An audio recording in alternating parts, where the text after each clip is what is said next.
Look her in the bag. Yo. Good morning, ladies and gentlemen. We're active, bro. You know what it is. It's Tuesday. We are live, locked in. It's Ronin Radio time. Bro, we went live again before Grand Arena went live, bro. What the fuck? Can I get a what the fuck in the chat, bro, if you feeling that way too? Because it is what it is, bro. It's tough out here. But we got a good show lined up. I'm telling you. I know there's no music here today, bro, and that is because I gotta connect my device real quick. So that's why. All right. That's why. I know you need it. I know I want it. So we're gonna load it up. All right. So I'm just need you to be patient. So I'm plugging it in right now. There you go. You ready? You ready for this? Tune in. We're gonna give you some music for a little minute because people's is running late, and we actually had a little bit of a confusion. I don't like. Yeah.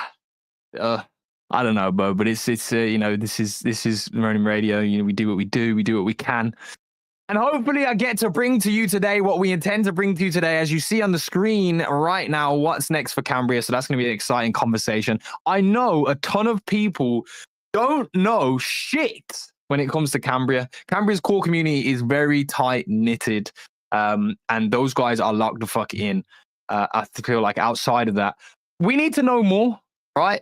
We need to know more. The one good thing about hosting the show is the fact that every time we are hosting somebody, a project, whatever it is, I go and do the diligence. I go do some research. So I get to learn, and then I become more bullish on the project myself. So hopefully that's what it does for you guys too. Without further ado, though, the music is ready and rocking. So we're going to listen to some music for a little bit and set the show up. But we are going to be running on a later time frame today. All right, we are. Okay, just letting you know. Fucking deal with it. But repost the damn stream. Let's fucking get it. Let's fucking get it! And just an FYI, Dark has more energy than me today. I'm gassed.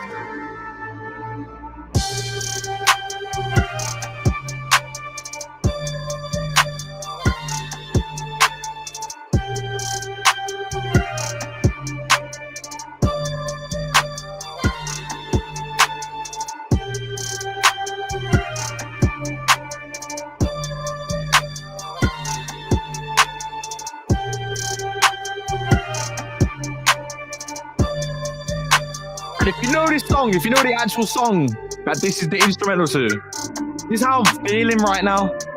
I was on the road. You're in a bag. Get in that cave. This is the gang.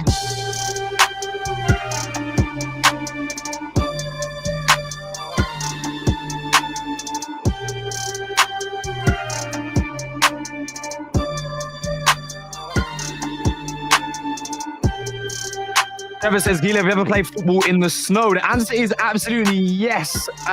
It's not fun. It's not fun. It's not fun. I've seen the viral shit that's been going around recently with that football match that's happening in like pure snow and the guy scores like a crazy bicycle kick. Great. But let me just tell you, playing football in the snow is shit because it affects the roll of the ball. It's stupid. And you have ice blocks for toes. The game quality actually goes down tremendously. All right, so there you go.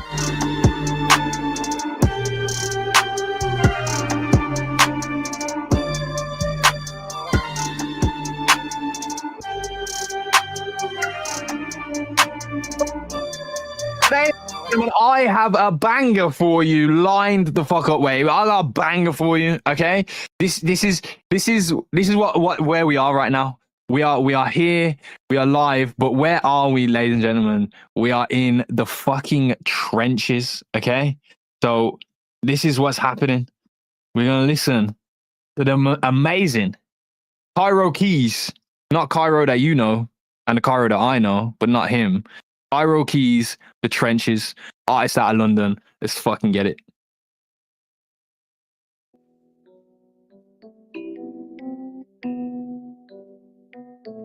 Yo, I'm live. You already know. Let's go. Yo, where they at? I'm live. I'm way too known, can't blend it. 38 caliber, bro, no amateur gang ain't doing no fencing. She on a date with her boyfriend, do not disturb, tryna add to her texts. My rent ain't cheap, just look what I'm renting. Quay off the ends, then quay out the trenches. Step in the trenches, look at the steak and rice. Bro, billing up Cali, I'm still in my mask car. Where I come from, mate, nice. Got a brand new pendant, fill it with Iceman's live, I'm pending, still on the brand. Niggas ain't real no more, I don't wanna hear about slang. Nobody's real no more, I don't wanna hear about love. My main one vets that I missed her cool, but I'm probably somewhere running it up. My broski's cap tryna double up wax, but I'm still outside tryna double up fun. I've been there too with nothing at all, but I got on my grind car, gotta go up. I told bro gonna go up.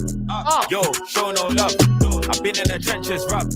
Left their man in the dust. Foot down, I'm in a Lambo truck. Back then, top of the bus. I got a care that's plus. I'm with a tug, bro, don't be dumb. Where they at? I'm live. I'm way too known, can't blend it. 38 caliber, bro, no amateur gang ain't doing no fencing. She on a date with her boyfriend, do not disturb, tryna add to her texts. My rent ain't cheap, just look what I'm renting. Quay off the ends, man, quay out the trenches. Step in the trenches, look at the steak and rice. Bro, billing up Cali, I'm still in my mask car. Where I come from, mate, nice. Got a brand new pendant, fill it with Iceman's live, I'm pending, still on the brand. Niggas ain't real no more, I don't wanna hear about slam. Get, bro. Where they at? I'm live, bro. I'm live. Where they at? Yo, where they at? I'm live. I'm way too known, can't blend it. 38 caliber, bro, no amateur gang ain't doing no fencing. She on a date with her boyfriend, do not disturb, tryna add to her texts. My rent ain't cheap, just look what I'm renting. Quay off the ends, then quay out the trenches. Step in the trenches, look at the steak and rice. Bro, billing up Cali, I'm still in my mask car. Where I come from, mate, nice. Got a brand new pendant, fill it with Iceman's live, I'm pending, still on the brand. Niggas ain't real no more, I don't wanna hear about slang. Nobody's real no more, I don't wanna hear about love. My main one vets that I missed her cool, but I'm probably somewhere running it up. My broski's cap tryna double up wax, but I'm still outside tryna double up fun. I've been there too with nothing at all, but I got on my grind car, gotta go up. I told bro gonna go up. Yeah, yo, bro. Show no love. Long of the day. I've been in the trenches, trenches. Left their man in the dust. Foot down, I'm in a Lambo truck. Back then, top of the bus. I got a care that's plus. I'm with a tug, bro, don't be dumb. Yo. Where they at? I'm live. I'm way too known, can't blend it. 38 caliber, bro, no amateur gang ain't doing no fencing. She on a date with her boyfriend, do not disturb, tryna add to her texts. My rent ain't cheap, just look what I'm renting. Quay off the ends, man, quay out the trenches. Step in the trenches, look at the steak and rice. Bro, billing up Cali, I'm still in my mask. Yeah, bro. Now, this one's been touching a lot of people recently. There's something in there, bro. It's like I'm a piano bass on trap beats. Like it just makes sense. You know what I mean? But Cairo Keys is a big artist here in the UK. He started off with a song called Gang, and we're gonna play that one next for you lot. Let's go. Whoa, whoa, whoa, whoa, whoa, whoa, whoa, whoa, whoa, whoa, whoa, whoa, whoa, whoa, whoa, whoa, whoa, whoa, whoa. I just need to know why motherfuckers sitting here listening to tunes and don't repost the stream. If you can give me an answer by the end of this song, I'll give you a giveaway. We have a giveaway going out today as well. If you are on the good list, ladies and gentlemen, you're going to get blessed today. It is what it is. Here we go. Aye, yo, aye. I showed them love and they showed man hate. These days that is expected. Outside with a bad one, she told me that I'm bougie, said I'm selective. I'm in the streets and I got some rivals, so man stepping protected. Come from the hood where I ain't had dough, get in my bag and spend it. Been there, done that, been there, swing bro, all of my ex-ting. Back then bandos, give me a trap phone. No, I'm connected. VVS, no VS1s. Diamonds looking all splendid, you know. I'm with a gang, yo, love, this the collective. Putting a work, this life ain't easy, man, gotta build up a plan. Grind, still outside with a Cartier bust down. Wise man, pre my hand. These days, bear man, rap. I told man, cut all the cap. Stop. I got my eyes on bands. Look, and them man wanna get bad. Took one pic on my iPhone, post that now, King Sherman, love. I see man talking, he ain't got bread. Man ain't talk about much. I'm in a dance, just lean up, broski, leaning, pouring out drugs. Lean. She got a straight face, get out of the section, bitch, don't ruin my fun. Bitch, yo, who's that? Aye, yo, unknown number. Where they at? Sometimes wonder. Where they at? I see them under. Where they at? My last thing still got my jumper. I put a gang on a chain. Man wanna be like us, can't be like us. Man try copy the wave. I showed them love and they showed man hate. These days that is expected. Outside with a bad one, she told me that I'm bougie, said I'm selective. I'm in the streets and I got some rivals, so man stepping protected. Come from the hood where I ain't had dough, get in my bag and spend it. Been there, done that, been there, swing bro, all of my ex-ting. Back then bandos, give me a trap phone. no, I'm connected. VVS, no VS1s, diamonds looking all splendid, you know. I'm with a gang, yo, love, aye, this the collective gang.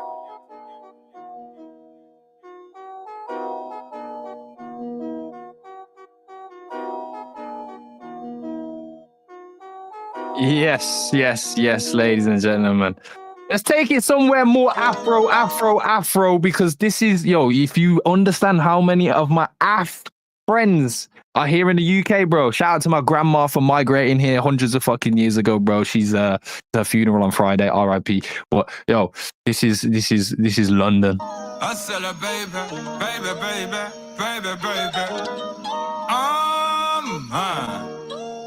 Yeah.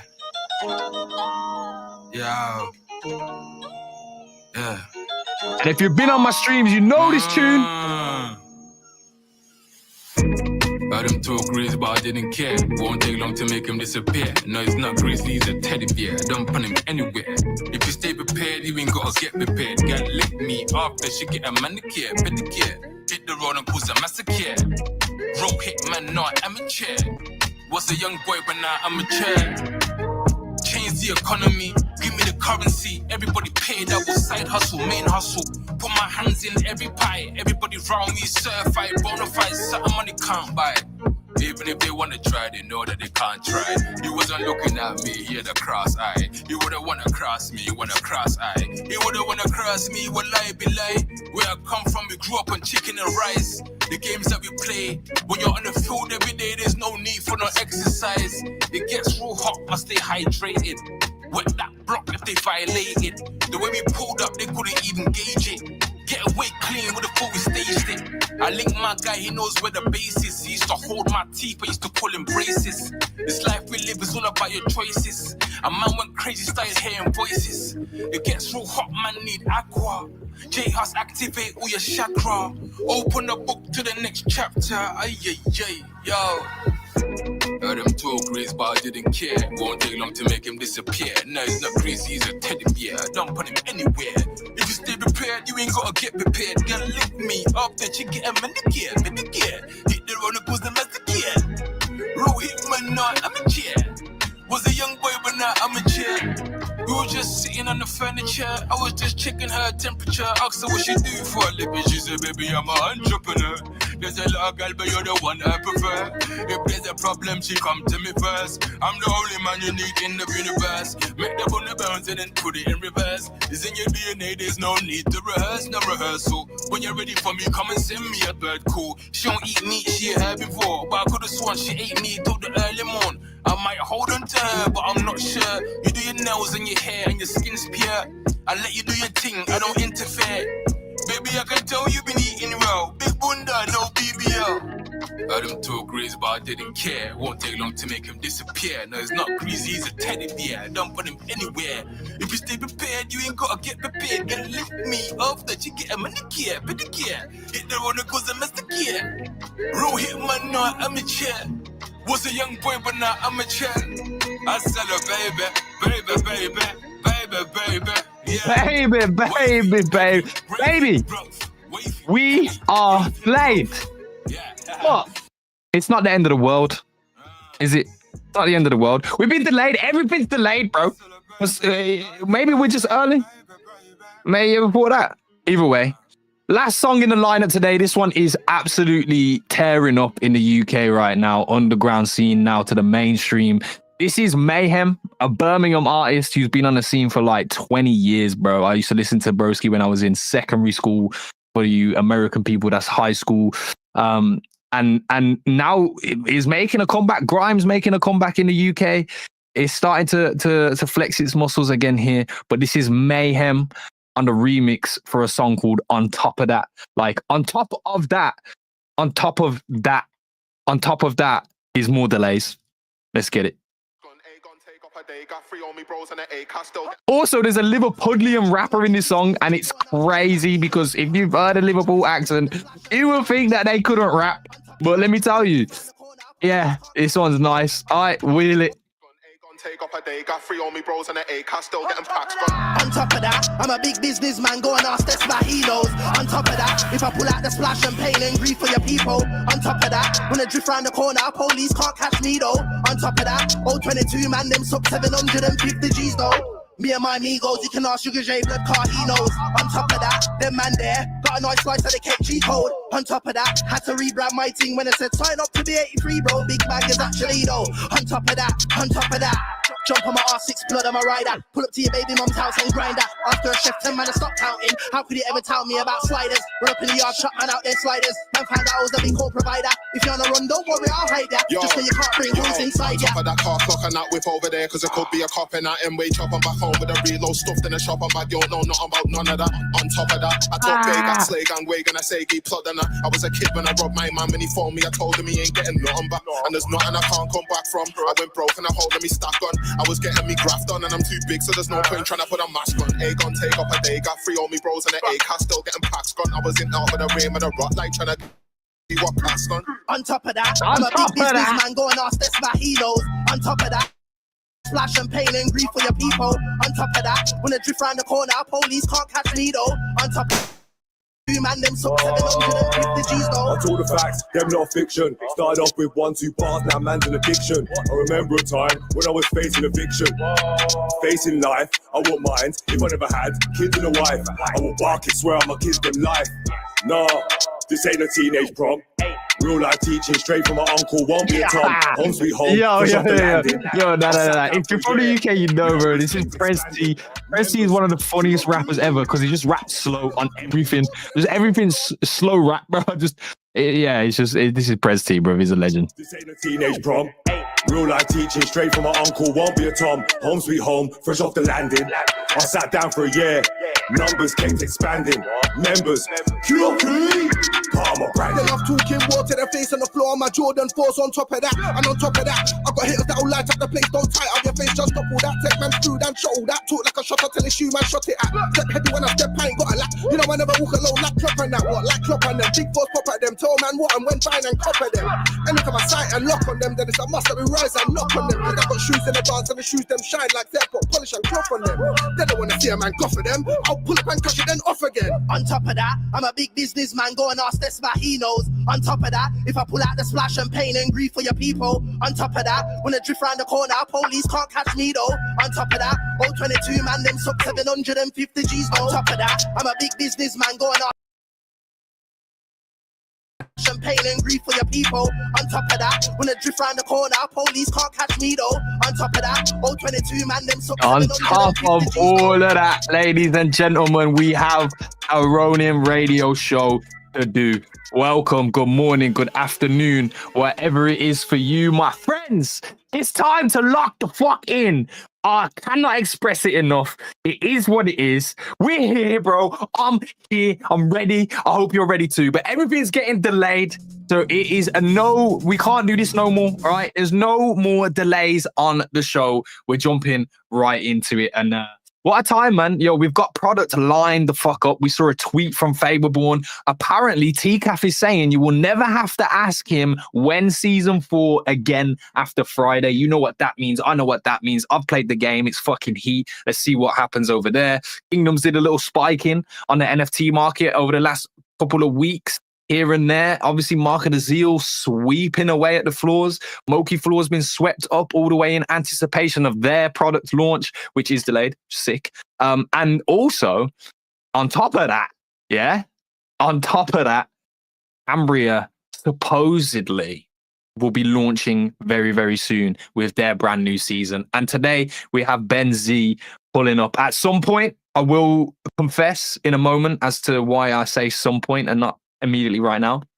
He will be pulling up for us to have a conversation. But of course, I'm locked in with the crew. We've actually been grinding, man. We've been on the grind, and we're locked in. If you want to come and join us, we're in the radio Discord every single day at this point, until Stark manages to shake off his trading addiction. I hope he doesn't, because it's going pretty well for him right now. It's definitely the honeymoon phase.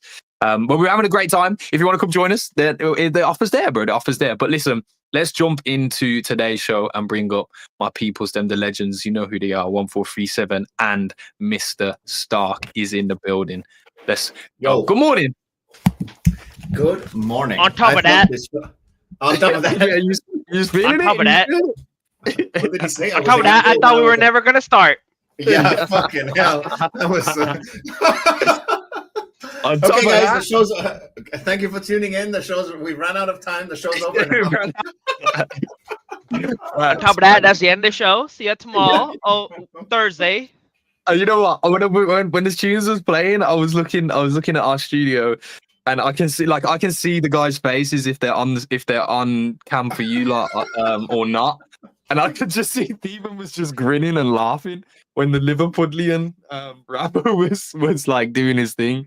Stephen was smiling, but like he was smiling with a head bob. So I don't know, like where he's at with it, bro. You know, it is what it is. But good morning, man. What were we saying? How are we feeling? Obviously, we should have.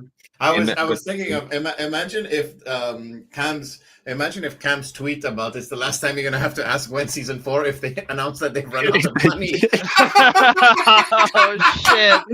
Oh shit, bro. That would not be good. That'd be one way. That'd be one way to call it a day, right? Like it would make sense. It would make sense. Hopefully, and I don't think it's that. Are we gonna? How many times are we gonna say on top of that in today's show? I think we can make it. Gonna be. We should have a counter on the screen. Yeah. On top of the screen, you know. On top of that. On top of that. Yeah.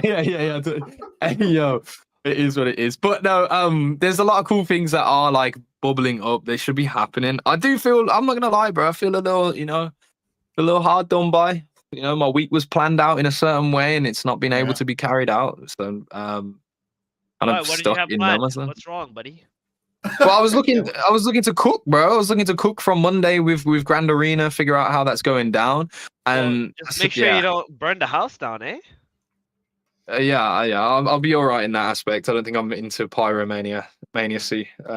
So yeah, I'll be okay. I mean, honestly, I won't lie. I thought this was gonna happen. This is usually why like companies tend to launch on like Tuesday, Wednesdays, or Thursdays. They give themselves at least Monday to like make sure everything's good. But you know what it is, like they're pressed for time. They've been wanting to like get this out last month, and then delays. Because remember, these guys are like perfectionists as well, right? They don't want to launch a product where they don't feel good about it. So, and they know they only get one shot at this, and it is what it is. So let them do their thing. I mean, this is to be expected. I think so far they've navigated it pretty well, but hiccups do happen. Yeah. And on this, it's the statement from Hantao as well. Put it on the screen so you guys can see it. But the statement that's coming out of it, and I actually agree with this, bro. Like at the end of the day, you only get one chance to release a product. You got to make sure it feels good. He said for mobile and desktop as well. So nice. That's where the I guess the issues are, like making sure that on a mobile web browser, like this thing runs as smoothly as it does on a. It says on mobile and desktop. What other devices are there? I mean, that wasn't the question at hand, but I mean, I don't have an answer for that now. I mean, what's interesting too is I thought it was about the issues that they had before launch. Oh no. Yeah, but I'm saying I think the issue was probably the mobile. Well, you never know. Yeah, I guess it usually is the mobile. What were you saying, Stephen? Sorry. I've been hearing some news that something else is happening too today. So, yeah, in the from the shadows.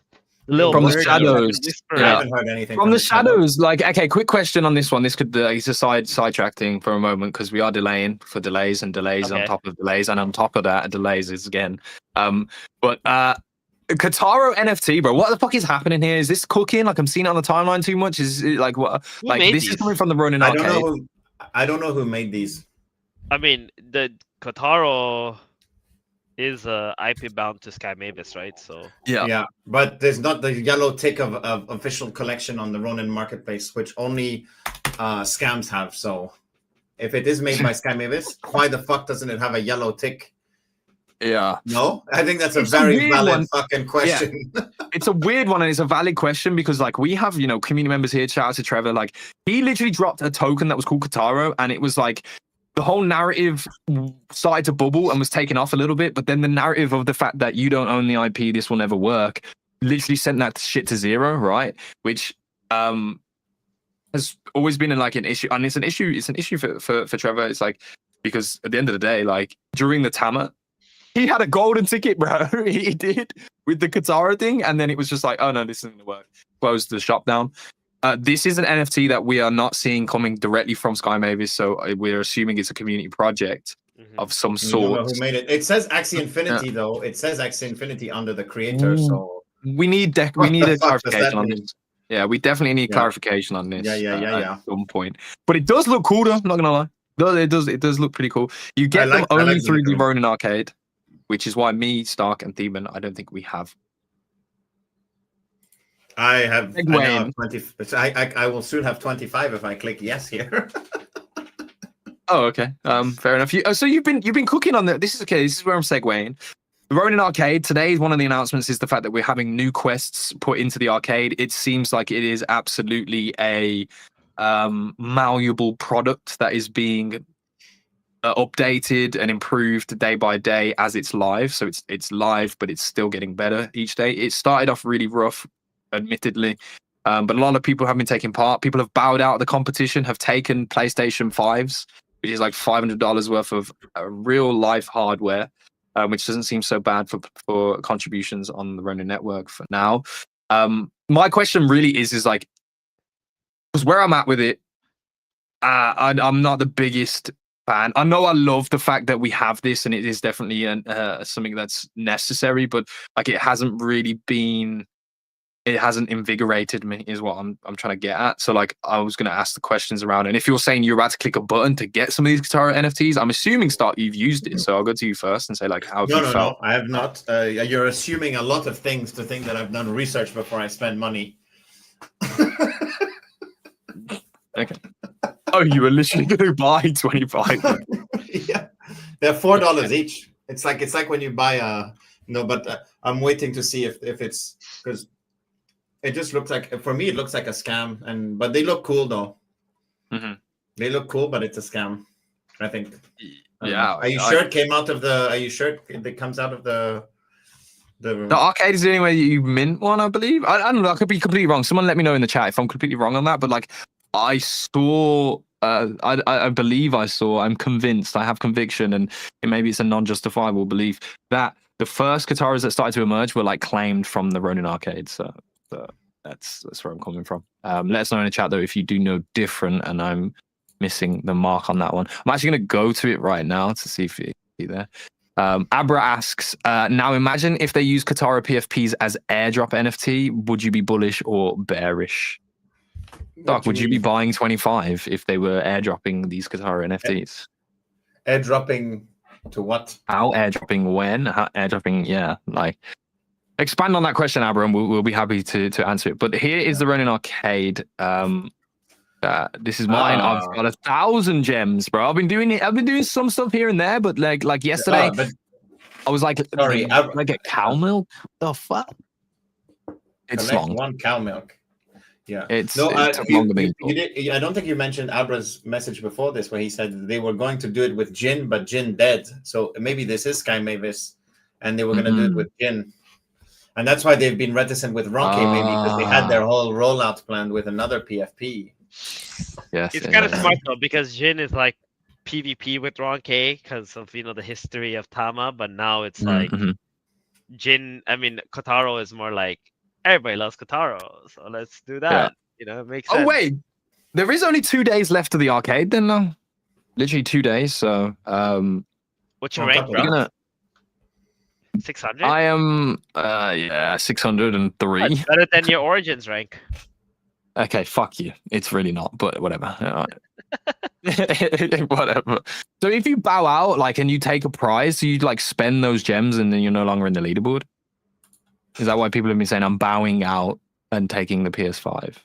I'm not seeing like some of the names on it, like Ryan, for example. Shout out to Ryan Axe Faction. He was grinding it quite a lot on stream and stuff, and he definitely took a PS5, and I don't see him in this list. So I'm assuming that's how it works. I don't even know how I would spend these gems, if I'm honest. Like, okay, I'm fucking stupid. Aha, yes, sold out. 13,000. So all the things are sold out, so there's nothing left to do. Yeah. What? Look at raffle ticket. It's this phygital prize, not physical. Oh. Grand Vault Yes. ticket, NFT, fortune ticket. Okay, here it is. Yeah, so Kataro is here. So that's where it came from, I believe. Crazy Nice. though. A lot of stuff is sold out, man. This is cool to see. I didn't know that this was in here. But Abra, what do you mean by airdrop NFTs? Like an NFT that gets airdropped, or that holders get airdropped something? Because it could mean both. By your question. Holders. Yeah, but airdrop what? Anything, like different airdrops in the future, right? Like use it from games or whatever, and so on. Here we are, boys. Here we are in the trenches. Can you tell me why you're like beside cows and? Because like, I'm getting the discharge. I got cow turd, bro. I need milk, please. At least you leveled up. I see a turd on the ground there. That doesn't look like milk, does it? How the fuck do I get milk? Guys, give you it know more today's room a on slow day when you got fucking Gila on Pixel. Milking cows on Pixel. Bro. But this cow takes 6 hours to do anything and just go shits find on another me. cow. Go find another cow. Also, You that's find a cow, really, bro. That's a really sick shadow. I'm jealous. This is the Moki right here. I didn't know that. I haven't played Pixel since they integrated them. I didn't know that's how they ran around. It's so cute. Like this, like fucking flailing arms and shit. Yeah, it's like an anime run. Yeah, well, I mean, on top of that, we do have more news for this week, where we saw that Pixels and Fableborn are collaborating.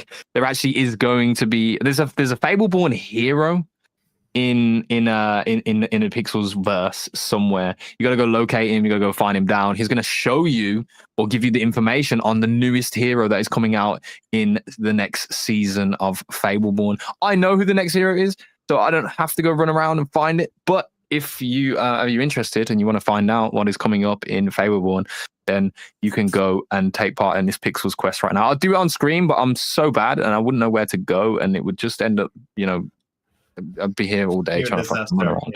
Yeah, pure disaster. But if they're making collaborations, the marketing engine has been turned on.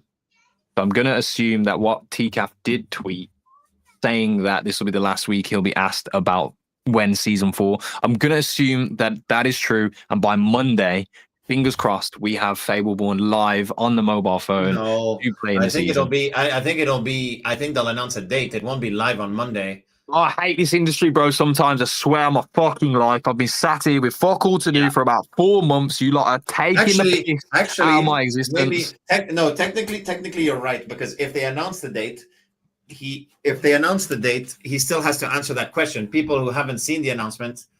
He didn't say I'll have an answer for the question. He said I won't have to ask the question, which means it should be live. You're right to assume that, I think, but my preparing for the worst brain thought about the other eventuality. So the way he worded it, it should be out on Monday. I have a feeling it might not be, but yeah, me too. All right, let's talk macros before we get warmed up into the main part of the show, talking about Cambria today. We've obviously been in the trenches when it comes to the industry right now. Take a look at Bitcoin on the daily, and let's turn to our resident genius. Both of them are anticipating. It's me. Look, okay, this is the setup for Bitcoin right now, right? But maybe it's not so bearish as it may seem. But what are we thinking? Like, a lot of news has come out, right? Like, I'm trying to get and grasp onto a narrative, at least here, where we can, like, the crypto industry is going to turn around. Do we feel that way? I feel like there's been enough, like, nuggets of signs signaling that, like, we're not fucking doomed, really. Right, and a lot of people are like the Bears. The bull is done, like it's finished. Like all season's never happening. We're already transitioning into this bear market. So I actually don't think I've asked even like on the side, like what your personal opinions are of that take in itself. Like, is this bull season actually done? Like, what are we actually thinking here? And that is definitely for the actual resident genius. That it is 1-4-3-7. I'll answer first, and then I'll answer ball first, and then actually the genius can go second. I think my gut tells me we're not over. So You think? I've been operating that way. Obviously, also when you're intraday trading, it doesn't really matter, right? You zoom out a bit to remember the picture, but then you zoom in. Something tells me we're not over yet. Like there hasn't all the metrics that make you feel like the extreme euphoria, the greed, the doing stupid shit with your money, all of that signals the top of a bull cycle. Like we don't have any money to blow on stupid shit. I remember last bull cycle, I bought a $10,000 NFT because I felt like my ETH was not working fast enough for me, and it's worth zero now. Until I make decisions like that, we're not in a bull cycle. We're not in a top of a bull market. Yeah, there's definitely been. I don't know. Maybe is it? Wait. This is a big question. Actually, I haven't felt euphoria this year at any fucking point, bro. Oh, Tama meme was euphoria, but just forget it was this year, bro. It just feels like another decade ago. Bro, Tama meme being this year is fucking insane, bro. Yeah. How time flies. When you're okay, maybe that's that then. There definitely has been some euphoria. This year. Thank you, Coco, for all of that. Because without Coco, that would not have happened. Nothing of that would have happened. Coco literally made it rain. Where art thou, Coco, bro? If you were Coco Theban, would you be? Fucking on a beach somewhere, not give a fuck about anything. I feel it. Yeah, it's been rough, but I genuinely don't think we've had the bull that everybody saw in that initial all-time high push for Bitcoin. So I'm expecting some kind of run up over the course of the back end of this year, and that's just me personally. I could be totally off on that, but we've been squeezed like fuck, especially here in Ronin, bro. Like we've been squeezed to fuck. I genuinely feel like I am a rag cloth that has all of its liquid just fucking drained. They're trying still, like they're still fucking, you know what I mean? Like they're putting me through the ringer. I don't think there's anything there left, man. So it's time for drought seasons to end. Emotionally, I would fucking love that. I'm sure most of you people tuning into the show right now feel the exact same.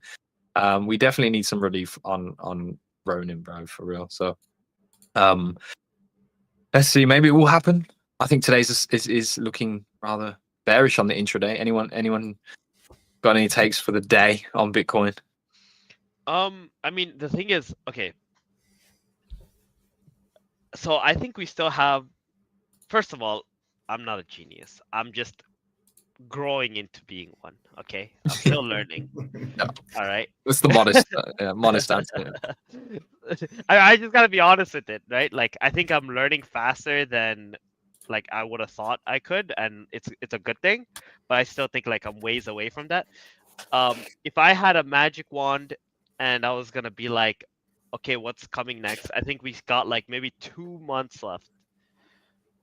Maybe until like December, end of December, like Christmas or something, that we're gonna see some nice little pumps across the market, and I think after that we're gonna be going into a bear, or we're gonna be topping out. I think there's still a very good chance for another all-time high on Bitcoin within these next 2 months, but I feel like what's going on right now, this is not really like what a bear market start looks like, because bear market start with like a real blow off top, and we haven't really had that. Yeah, right. Yeah. I think you said it yesterday. Something like if things are gonna end, they're gonna end with a bang and not like a whimper. A whimper, not a fizzle. Exactly. So absolutely. I think we still got time. Just a little bit, not a lot. And this is why I think any projects that you guys are in, if they're not delivering before the end of the year, then you're probably in the wrong projects. Yeah. Like they better launch now. They better try to take advantage of the attention and everything's here. Because what happens in the bear market is, the attention kind of just goes away, right? People just like go hibernate for a while and go look at other things and maybe they trade stocks or whatever it may be. So yeah, let's hope that it's gonna be a good like November and December at least, and I think there's a good probability for it at least. Yeah, absolutely. Well, But for the Ramsey day said, though, is this a trading session? Hey, it could be if you no, take the gems.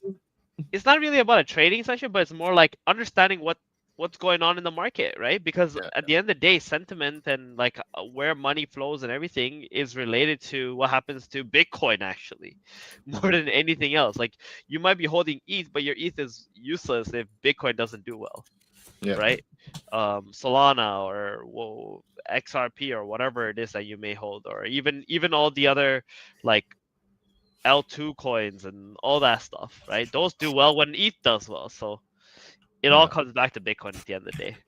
Yeah, for real. Well, you got to have a grasp on the market as a whole as well, like in this space, bro, because you really can't get stuck in tunnel vision on things. Talking about like the wider industry as well. Last week, remember I said last week, I think it might have been last Tuesday's show because Thursday we had JW on here from Fishing Frenzy. But it was definitely Tuesday, I think, where I said InfoFi ruined the industry. And since then, have you seen the absolute pitchforks and like the rage around InfoFi? And one of those creators is called ICO Beast. We've spoken about him before, I believe. And now there's this like polarities of like people defending ICO, people agreeing with the masses and saying, fuck this guy. Like basically came out and said that like in a nutshell, and this is Chinese whispers because I'm not going to quote it incredibly accurately here, but ultimately what I picked up from it was that he was like, InfoFi is actually not good for user acquisition because it's inflated acquisition and immediate exit, right, when the incentive dries out. And he also said that it was levels of toxicity for community within InfoFi. Just to give context to this, ICO Beast, from my understanding again, which is just solely my opinion, right? Just seeing over time his kind of rise, because he started to come on the timeline heavily start of the year and whatever. His rise is through InfoFi. Yeah, that's the funny thing. Yeah. And like his rise is through InfoFi. He made something like over $1 million on the first Kaito season or something like that. He was hired because of his high engagement by large crypto companies. One being, I actually wait. I really don't want to be wrong on this. You can let me know in the chat as well if you know more on this. But I believe it might be his company, Proof of Play. I genuinely think he was hired by Proof of Play. Yeah, he was. Yeah, and then what happened? Like maybe 2 months after he was Pirate hired, Nation. it's fucking rugged, bro. Yeah. So like, it's crazy out here that like a guy can make his come up from InfoFi, secure position within top companies in this. I don't say top companies, but you'd say blue chip companies as such in this space through InfoFi. The company fucking rugs their whole ideology and changes and pivots completely during his time at the company, and then he turns around halfway through the year or later, 6 months later, and says that InfoFi is toxic. I feel like they use him as exit liquidity, right? They use him to like bring him in. They pay him for like a month, right? Yeah. And they use that to like pump whatever assets, tokens, anything that is like connected to the team. And then they use that volume that comes in off of his hype to like sell, and then they just rug like the month later, right? So they pay him like, I don't know, a few $1,000s. Maybe they got out like 6-7 figures out, and like managed to salvage something out of it. So the thing about him like making that comment, I think what makes people upset is that his come up is from InfoFi, and like you farmed everything more, and like you hyped all this shit up, and like you took advantage of it, and now you're like turning on it is kind of like weird or whatever, right? Is like nobody really likes hypocrites. Yeah. So I think that's what it's all about. And then there's the other side who's like, well, that's not what he's really trying to say, right? It's not that he's saying like it's bad to farm it. He's just saying that the concept of it is bad for a project. Yeah. This right? was the actual which I tweet of agree it, with. like- I think the concept of InfoFi has always been retarded, like absolutely, like makes no sense. And like, but it was a nice little bubble though. No, it was like good for everybody who got to participate and made a good amount of money. At the end of the day, listen, everyone who participated in InfoFi were LARPs. Period. That's it. Bro. You know, like everyone knew that they were just doing it because I'm gonna make a bag out of this, and then all these other companies who like participated, they knew what they were getting into too, though. Like they knew that, hey, look, these are fake metrics, but we don't care because we get our metrics, then we go and raise some more money because that's what we need to like survive, right? So it is what it is.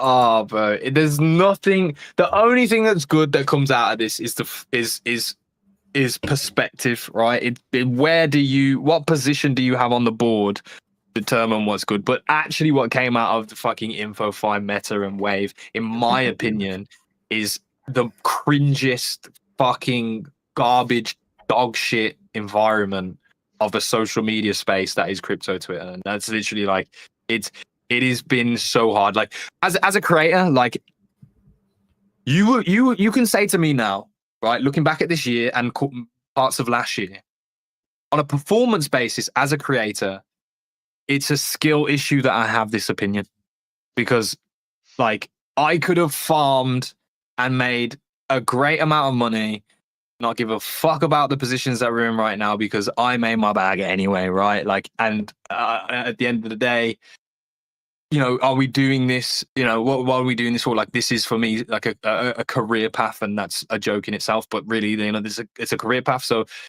the goals to be more successful, it should be in that career path. So really, skill issue that I don't participate or haven't participated in InfoFi to an extent, and have this opinion of it. But I just saw it from the jump. I was like, well, this is just horseshit though, because none of these people give a fuck about the project. And as soon as they've got their airdrop, like they will never talk about this project ever again. And that was so obvious. But people jumped on the bandwagon. It was what it was. And you are right, bro. At the end of the day, the metrics needed to be there to raise more funds and keep the fucking lights on a lot of places. So that's what it was. That's what it is. And for somebody that is probably been at the pinnacle, the peak of the performance aspect of creators and having the said skill has been ICO Beast. And for him to turn around and say airdrop farmers are the single worst possible foundation for a community, except for maybe gaming airdrop farmers, is fucking mad. It's mad. It's mad. It's mad. It's mad. If I had taken part in InfoFi and was drinking the Kool-Aid still and was like really bullish on more InfoFi campaigns, more InfoFi fucking products or whatever, I would be super salty looking at this. But this does make me start thinking, bro, recently G-Host has tweeted about like a two-pronged system or activation that's going to happen on Ronin. Mm-hmm. One of those prongs being a Kaito activation. Like, I get it. Like, I do. But, like, I'm not excited for that. I'm really not. Especially after last week. And I think sentiment around InfoFi is crumbling at this moment in time. Does that mean that I think it's bearish for us to do an activation with Kaito? Not necessarily. I still think there is a lot of attention capital to be gained there, but by the way, before I let you keep going, we do have a guest in here. He's pulled up. Let's fucking get it. Yo, okay. End of the day, bottom line, we're gonna draw a line in the sand on it.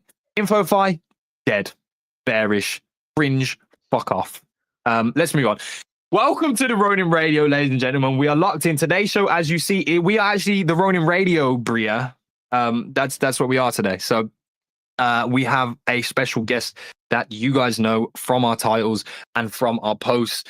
Ben Z, the founder of the most, I would say, the highest performing crypto game in the space, full stop, this year, Cambria. And we've got a lot to find out, bro. We got a lot to talk about. Let's bring him onto the stage. Benzi, welcome to the show, my friend, bro. It's good to have you back, man. How's things? GM. Can you guys hear me okay? Yes. I'm so gassed with the setup, by the way. Yeah, it's so much better than a PFP. Hey, so sorry for being late. The time zone. Honestly, I'll put my hands up here, and this is the chat probably would have absolutely expected this. It's 100% my fault. I actually booked the calendar when the clock was an hour back, so I booked it at 9 a.m. But I booked it at 10 so a.m. you're just like, looking at the factoring it. time, like 9 a.m. Yeah, that'll get you. So that's on me. But Ben, you're in the building. I'm glad for it. We spoke with Logic the other week, just before the Landsmint. That went really, really, really well. I was actually sad that it went that fucking well because I didn't manage to get my foot in the door at that time. But nonetheless, it was a great thing for Cambria, for you guys, and just a signaling to the market that you have this demand, right? For sure. We've had you on the show before. A lot of people know what Cambria is. There may be one or two people here that are finding out about Cambria recently or don't have like the full picture view of it. So I think the best way to start this conversation off is for you to be able to deliver, what is Cambria, and who are you in relativity to Cambria? Yeah, so Cambria is a DJ native. I like to use that term because that's our audience. I think in crypto, especially in crypto gaming, right? You have to have a starting audience, right? Yep. There has to be 1,000 people that will play your game, no matter what. So yeah, we're definitely DJ native.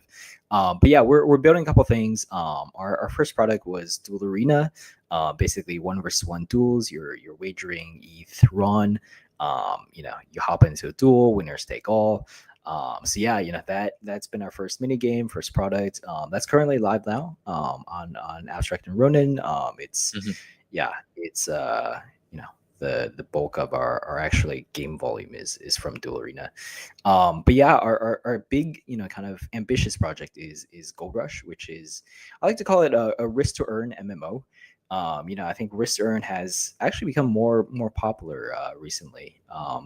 But yeah, I think initially when we started, we were like, hey, like economics wise, right? Like to make this work, right? Season by season, we have to do something different, and risk to earn was kind of the model that kind of went with. I grew up on RuneScape. Like I've always imagined kind of crypto RuneScape and kind of like what that would look like to me, right? A lot of the team is ex RuneScape sort of private server devs, or have been in that scene before. So I think really like the team is kind of just building crypto RuneScape, kind of what how we imagine to it be, right? And then kind of seeing where crypto best aligns with the game, with the market. And so Gold Rush last season, we've run it over seasons. So we did season 1 last year, season 2 in April of this year. And yeah, between season 1 and 2, it really kind of blew up. So season 2 had like 1.5 mil in distributed prize pool, which came from players. I think it was like 20K players that were paying players. They bought the charter, they bought additional energy. So yeah, I mean the model was basically you purchase these items, and at the end of the season it's distributed back based on your silver balance in game. So basically however well you perform in game, that's your cut of the pool, right? Of course, we take a fee from that as well, but that's how Gold Rush works. But yeah, last season was crazy. It like we really kind of blew past our expectations, and honestly our server loads, like I think peak concurrent wise we had like 4.5K concurrent players online across like 4 different worlds, like ton of different guilds battling each other, a lot of PvP, a lot of PvE. So Bro, it went really, really well. As Logic used to be here on the team at Ronin Radio. He's a huge fan of it, and now on the team. Love it. I think he's doing a great job as well with the community development. Like you guys are putting on events in the Discord. You're seeing people pull up. Like you're really forming a culture, which is bullish as fuck, especially around the game type that it is. I was at Zebu London, right? And the one-liner, this is literally the crypto RuneScape, but it's better. Like it literally got so many people to the desktop to just even take a look at it. So like I'm really bullish on that because now more and more like it's almost like a magnet since then I've come across people who like are avid RuneScape fans or like reminisce fondly on RuneScape days. So there's really a large pool of people to go and grab. RuneScape is really interesting. Yeah, it's like 20 more than 20-year-old game, like very simple graphics, right? A lot of people would call it ugly. A lot of people would even call the gameplay boring, right? Like the game take is very slow, 600 milliseconds, right? Like to the point where there's like YouTube videos asking like, hey, why do people still play RuneScape? Is that okay? But I think it goes to show like games, like if you have the content, if you can immerse people in the world, like you don't need good graphics. Like like people still love RuneScape. It's more popular than ever. A lot more people watch it than even play it. The other thing, like when we started like with RuneScape, I was like, hey, this is actually the perfect game for us to, because obviously with a crypto game, right, you need to grow past the current audience. So we're like, hey, like what is the game that has the most adjacent audience to crypto? And really, like RuneScape back in the day with real money trading and like botting and like some of these site.org, like some of these niche sort of communities, like really was the forefront of a lot of these sort of concepts. So, I think RuneScape players are more degen than, you might think, especially the ones that, kind of are merchers or traders or that sort of thing. So I think audience fit wise, it's kind of the perfect lever. Yeah. I mean, like we're still building towards having a version of the game that's like ready to like fully push on that audience, right? We're still testing over a couple of seasons, but that's our big growth inflection point in the future. Hopefully that hitting the old school RuneScape audience. Yeah, for real. Well, I mean, this year has been a terrible fucking year for gaming, like in this space for sure. Dude, that tweet from ICO, like I love that he just called out gaming airdrops, like completely unwarranted. Like you did not need to, but just a little we caught strays in that fucking fight. Like I don't know, like I don't think any gaming influencers were like in conversation. He wasn't quote tweeting anyone from the gaming industry, but we caught a fucking stray. We were actually just talking about that. I don't know if you might have joined the studio as we were discussing it, but I think something that's going to be interesting today is, of course, there's a lot of fan base in Cambria, so a lot of them are clued up. They know the stuff. We're going to get to delivering some of the information on like recent events and talking about the success this year. But I think one thing that's interesting and having you on the show is like we can just chat with you, and like even people who are in the Cambria community and fans of the game can hear like your side of the story of things, which is always good. So like, what is your take like on this year? I know that's so broad to put in front of you, but like I feel like Cambria's done the opposite of a lot of things in this industry this year. Like, how are you looking at the year and kind of combating that? Because it's been nothing really but successes and wins for Cambria in 2025. Thank you. It's been quite crazy. Like I think like just the momentum and the traction we built this year has been pretty incredible.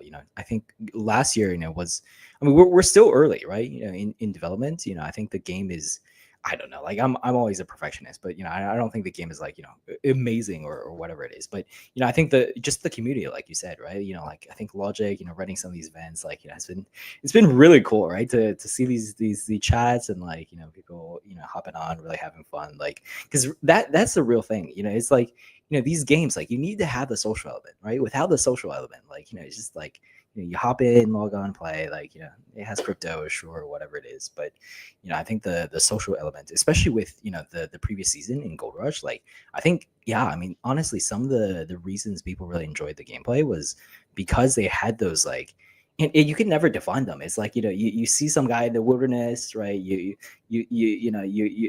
take a look at each other, right? You don't immediately attack each other. You're like, hey, or you're like emoting, or like you're farming with friends, and then you guys like go sit down at a campfire to regen your stamina, right? And you're just like sitting there chilling. Yeah, it's those moments, or obviously the adrenaline of getting PvP'd, or hitting a big sort of T5 artifact in PVM. Like, yeah, I mean it's really those moments that keep people coming back. So yeah, I mean, yeah, again, love to see that sort of play on game.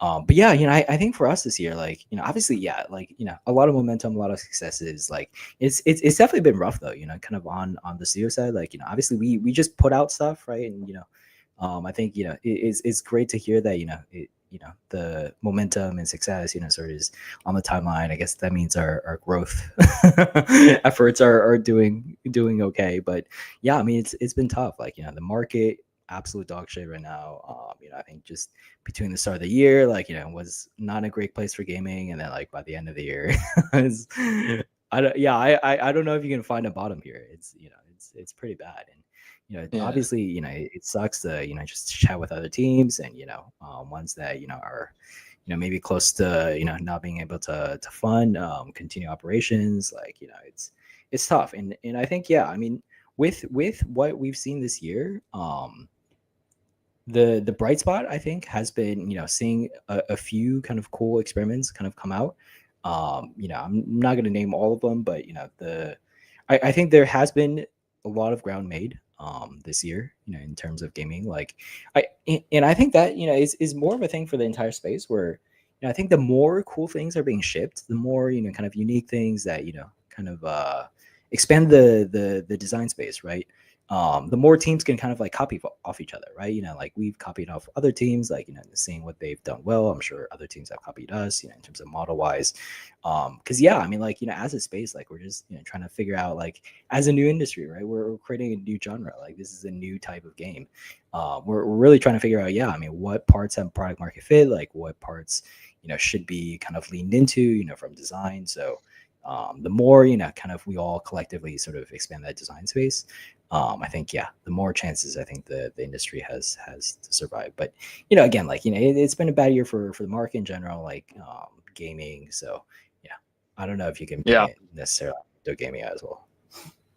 Yeah, no, I think this is one of the tough things as well, because like being on the ground in this space, you kind of see, and with the historical references as well, like, you see how much better some things actually are, and like the improvements that are being made, and you're like, but price is fucking way worse. So like, what the fuck is what is valuable? Like, what is actually valued here?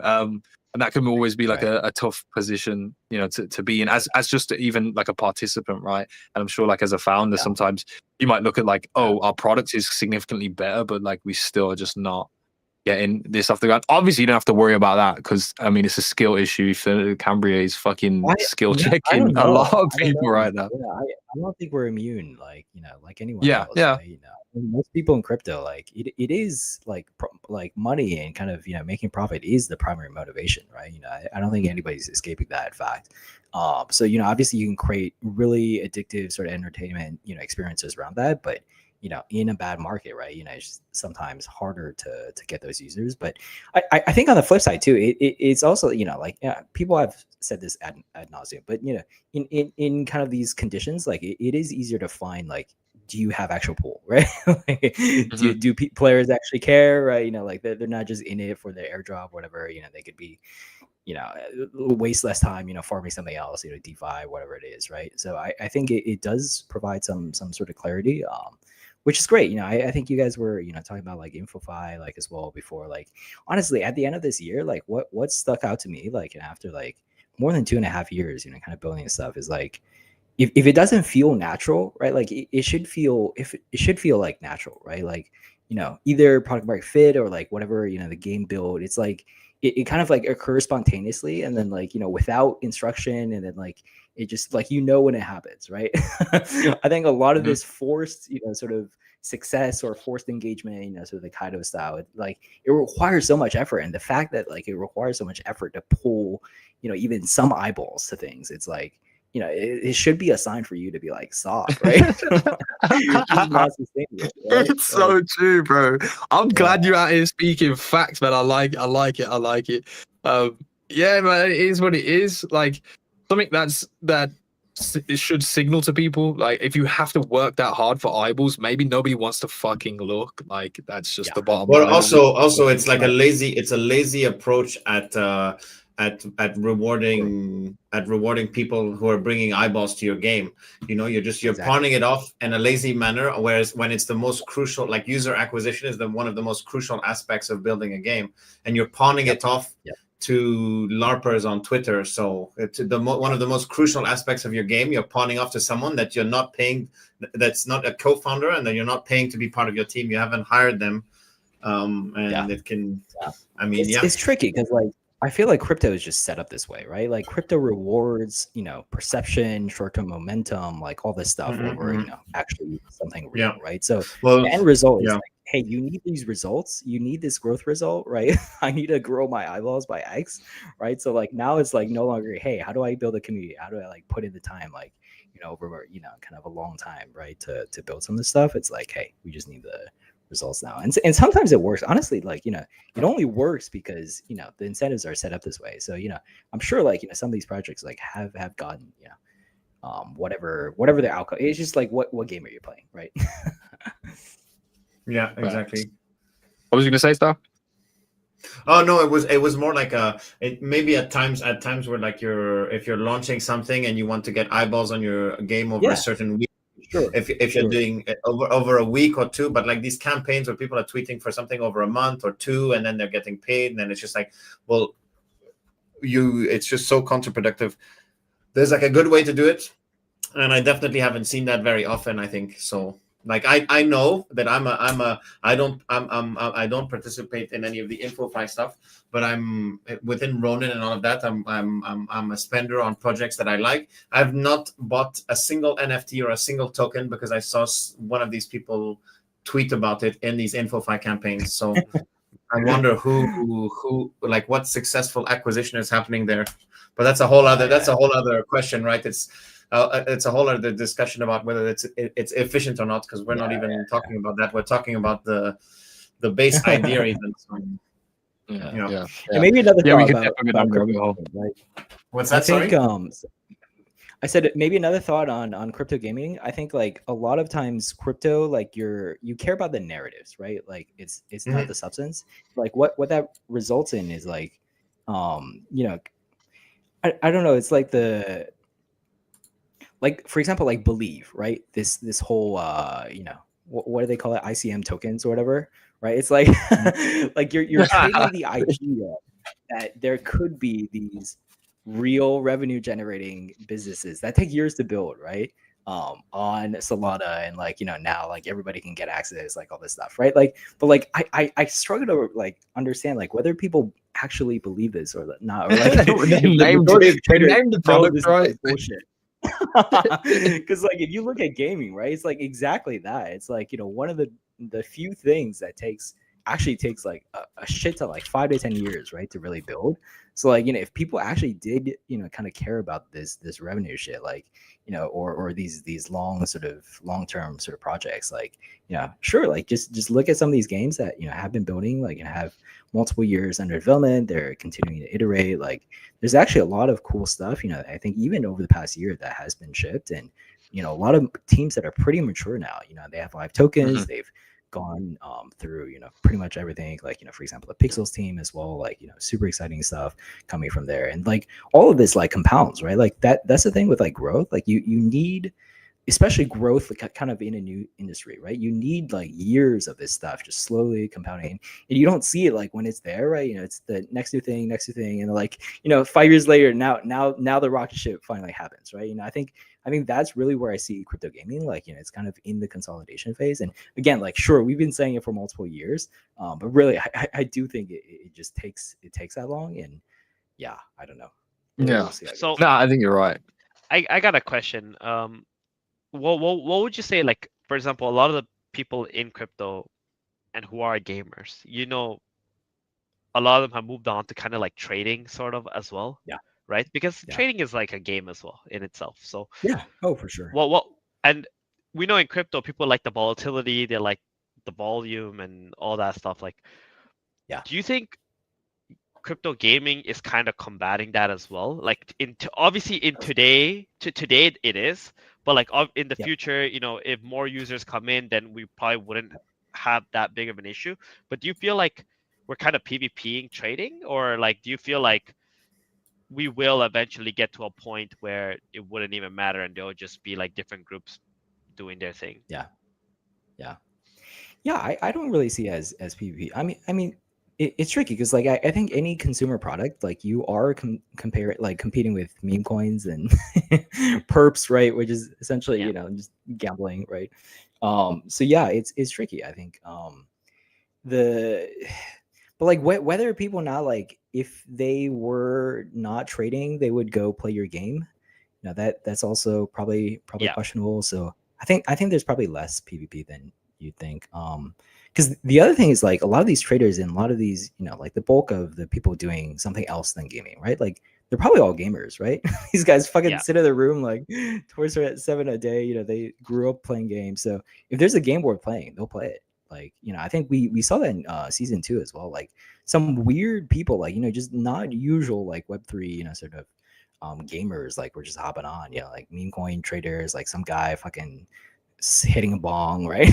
Fucking trading meme coins on one screen and fishing on the other. It's like those, I mean that's a really exciting kind of audience. Yeah.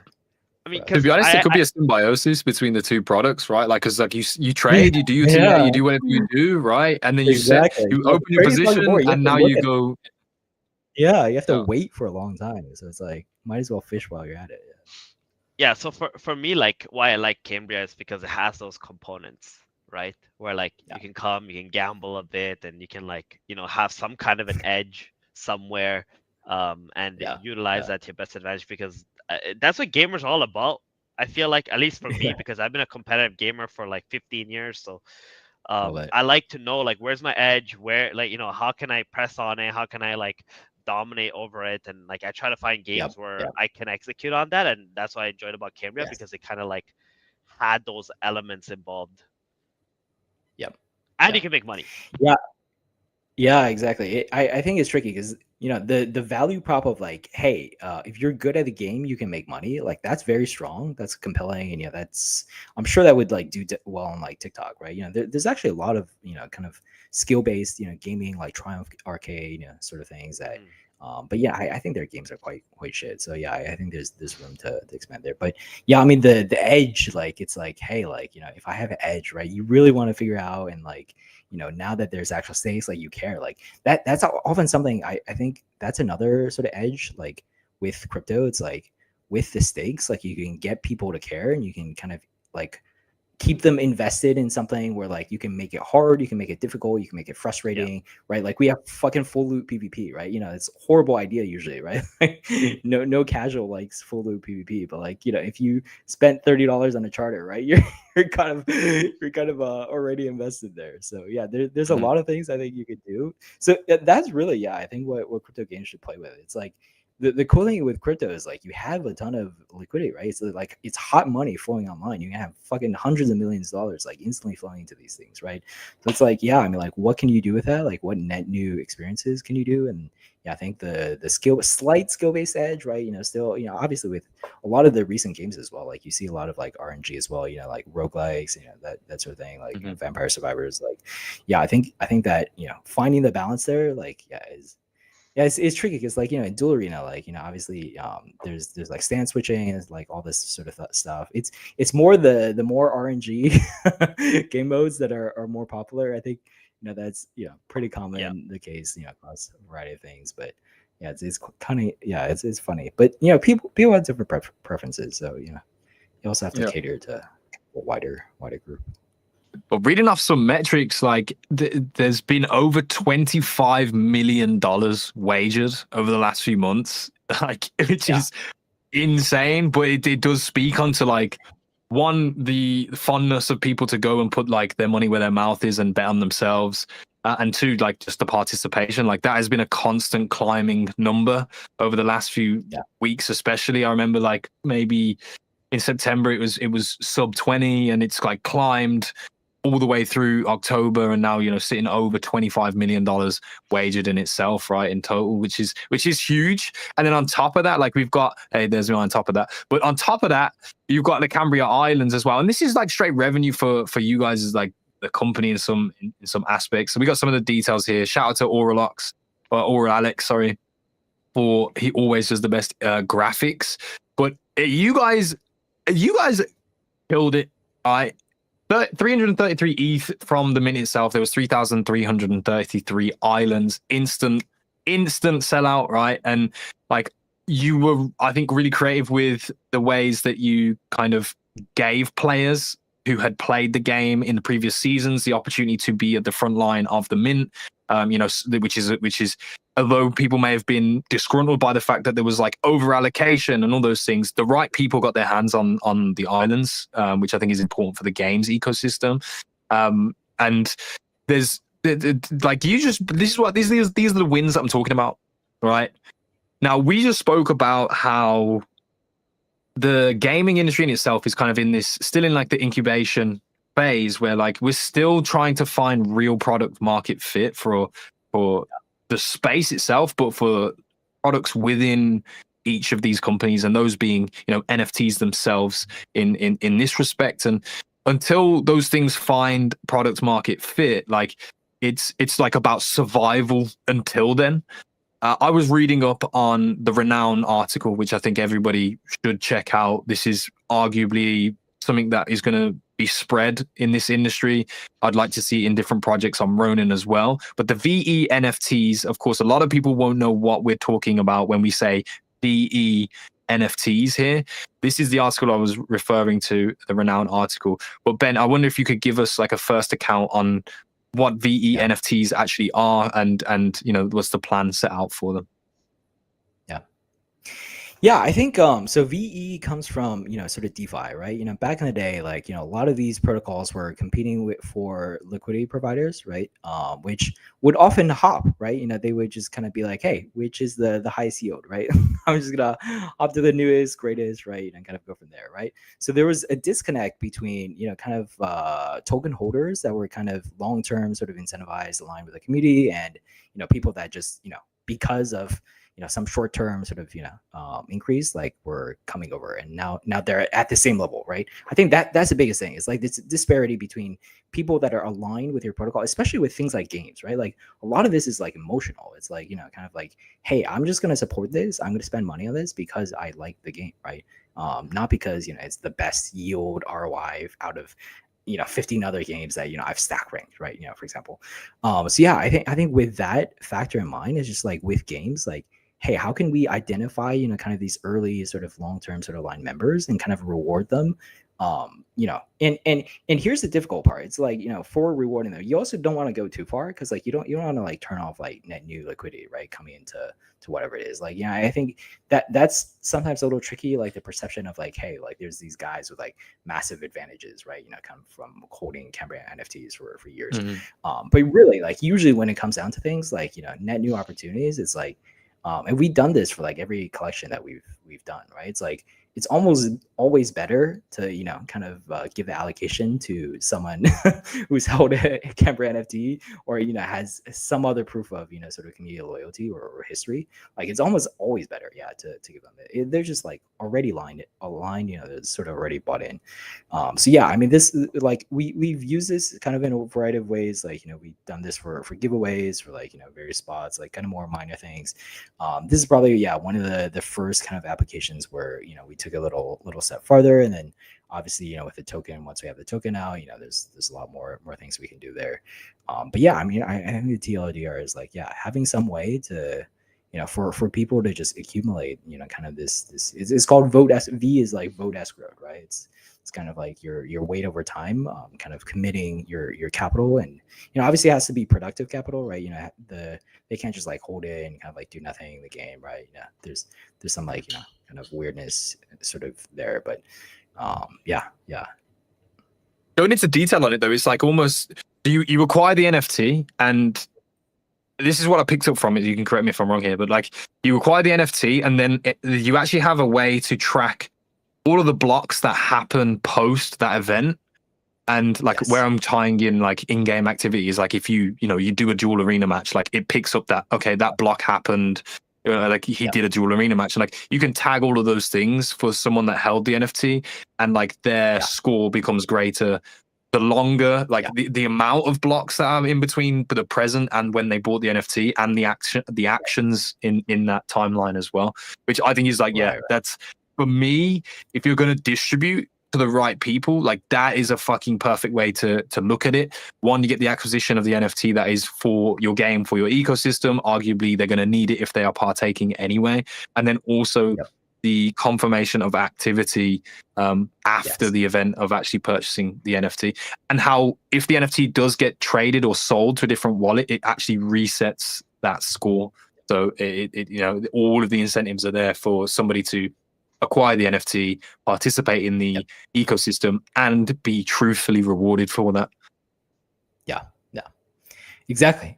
Yeah. And like again, like it's not like if you have to hold, right, to do various things. It's just like having, like, even for us to have a way to separate these users of like, hey, this guy has held XYZ like for this amount of time, has used that to participate in Y. Like it's just things that we can just be smarter, kind of in targeting whatever it is.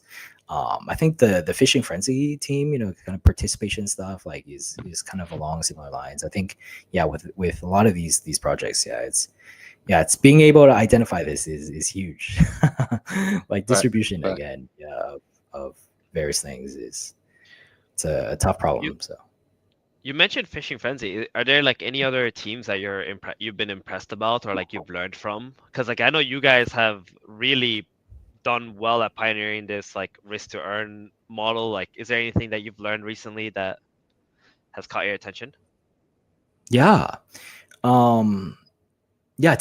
a lot of really great teams in the space. I think Pixels, Fishing Frenzy, have definitely studied their game and kind of players, talked to their players, kind of sort of trying to understand.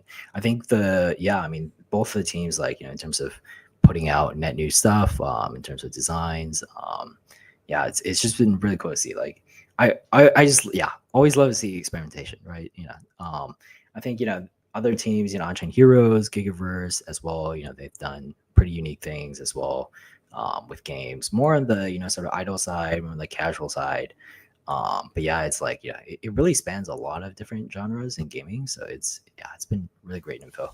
So I mean like between even these like four, like that's a lot of games, right? A lot of material to come through. So I really do think Okay, Ben. Look, this is the tough question, but that's my job. I'm here to ask them sometimes. How the fuck, Ben? How the fuck? Because Cambria is gonna do. I'm confident Cambria is gonna be the fucking nuts at the back end of this year. It really is. How is Cambria gonna pump the shit out of Ron? That's all I need to know. That's a great question. I think we've been with Ronin for quite a bit now. I think we initially started out in the Forge program, with that batch of games, and we've kind of been on Ronin ever since. Our current cores collection is also on Ronin, so that's been quite fun. Honestly, like at this point, like I think our player base is pretty agnostic. Like there's a lot of members of our community, actually a lot of them that like aren't usually like deep into Ronin, that just like prefer Ronin. Like they like the Ronin market sort of experience, like they dislike whatever it is about other chains. I think it is kind of a good mix. Like it's tricky sometimes, like kind of being multi-chain, because so we're on abstract as well, like Dual Arena's on abstract.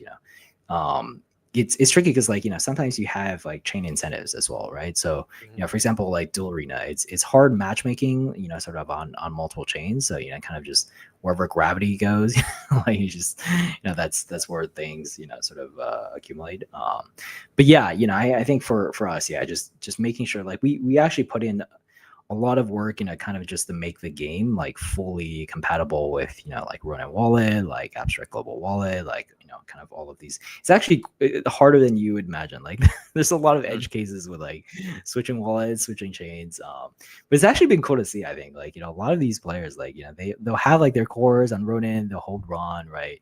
And then they go to the cores dashboard, right, to stake, like to do the burn to earn stuff, or to like mint new companions, right? Mint new pets on Ronin. And then they'll switch over, and go dual on Abstract or something, right? It's like it's almost like a seamless sort of experience. But the thing is, I think games should be that medium, right? Ultimately, like games should be the application. Like the game should be the proprietary application, and where the actions take place can be can be across multiple things. Obviously, the bias is here. We've been here for years. I've ran the Ronin Radio, founded it here. This is over 2 years existence. So my bias is of course there. And jokingly asked that question, but I'm serious, bro. At the same time, I think the cool thing is that you guys have the power, right? As the game, as the product that is performing well, that has the community, you guys absolutely have the power. I'm wondering about, like, and this is going to be really honest. And to be honest, Ben, you can tell me like, yeah, this is a little bit too much. Let's cut that one, right? But so like the last season that happened with Cambria, there was a huge impulse, and I'm going to be candid, and Ronin knows this. We've spoken about this on the show as well. But a ton, and if not all of the volume, in a lot of regards, came from the Abstract side of the player base, right? And people were coming through on the Abstract side. We have spoken about that a lot, and we spoke about how the incentives were really on the side of Abstract, right? You were getting XP for participating there. And so my question to you actually is, now with Ronin maturing in that sort of aspect in some regards, you look at like the Ronin Arcade, etc., and the wallet being built out for user profiles a little bit more. Do you think that there's open possibility for incentive drivers for users that may be agnostic, they come from different areas across the crypto space, to find themselves in the Ronin ecosystem? Yeah, for sure. And that's something I think we've been working with the Ronin team directly on. I can't say exactly, kind of what we're cooking there, but yeah, we've been brainstorming kind of with them to see, hey, like alignment wise, like, it kind of has to be like on a fair, sort of stage, right? It's like, obviously, Abstract, the Abstract XP incentives like are quite strong. It's like, like you said, right? Like on the Ronin side, like what are some of the things that, Ronin can offer? And again, like, I don't know if I can, but, like it was similar to Ronin Arcade, right? You have like, specific incentives, like there's reasons to come on the chain. There's reasons to use Ron. And I think like with the NFTs as well, like, the companions, for example, right? Like that's our big kind of mass market consumer, right? Like Cambria gets played by hundreds of thousands of players, like they're all going to need a pet, right? So I think, those collections are the type of things that, really would be that onboarding hook, right? It's like, because like the thing is like, for us, like we want to make it as simple as possible. And that's why we built, some things like our deposit modal and stuff like that, just to get, make it easy to get money from whatever chain, right? Whatever centralized exchange into the game, just buy the charter. But like once you're in, right? Like, and you're like, oh, this is a fun game, right? And you get deep into things. It's like, oh, now I need a pet, right? I need a pet for these perks. I need a pet for whatever it is. That's where you're like, oh, like, what is Ron, right? Like, how do I get Ron? How do I get a pet? How do I buy this stuff? And like, I really like to see, kind of Ronin Arcade and sort of similar, experiments that Ronin has been doing, and we've been, I've been trying to geo as well, kind of various things. But yeah, I mean, those type of experiments where it's like, hey, like how can we align both the players, like from an incentive standpoint? Because incentives are hard, right? You can't just like give out incentives, like, and kind of just like expect it to work. But yeah, I think they've been cooking up some pretty unique stuff, I think, in terms of alignment. So nice. I think I'm bullish on where that's going to go. Let's go. I like to hear it, bro. I think a fire conversation would be you and G-Host in the same room, in the same convo, bro. We like let's see. Like back end of this year, Cambria does season 3. We get some success going on there. I'm gonna make that conversation happen, and will happen here. But what I'm gonna do now, Ben, right? We're entering alpha mode, right? Cambria community, I'm going to try and be here for you right now. We're entering alpha mode. Give us 10 seconds. That's what we're going to do, all right? So hold your horses, ladies and gentlemen.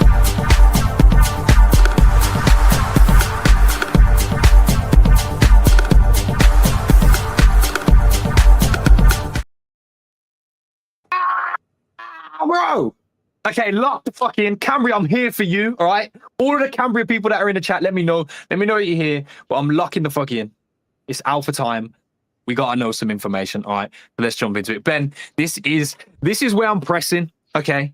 We haven't really spoken too much about season 3 specifically. We haven't really spoken too much about lands and what they do and the guilds and all of those fiends that are in the chat waiting for that alpha. So, as much as you are willing to relinquish today in terms of alpha, we will turn the show into Alpha Bria, and let's get into that topic of conversation. So let's start season 3. A lot of the questions always are going to be when. I don't think you're going to give us a date right here, right now. But are we really, really close? And if there is a date, Ben, just say it, bro. Put the clips. Fuck it. Yeah, we have the dates actually very, very soon here. It's gonna be announced. Because yeah, I mean we need to give the guilds and other participants, sort of time to prepare. But we're gonna have the game live this month. It's gonna be live this month. It's probably it's gonna be like we have like early playtests, like all this sort of thing. But people are gonna be playing the game this month. Let's put it at that. Hey, I just checked the date as well. It's the 11th of the 11th, so everyone make a wish. I just made a wish, and that shit's going to come true. Is it 11 o'clock, though?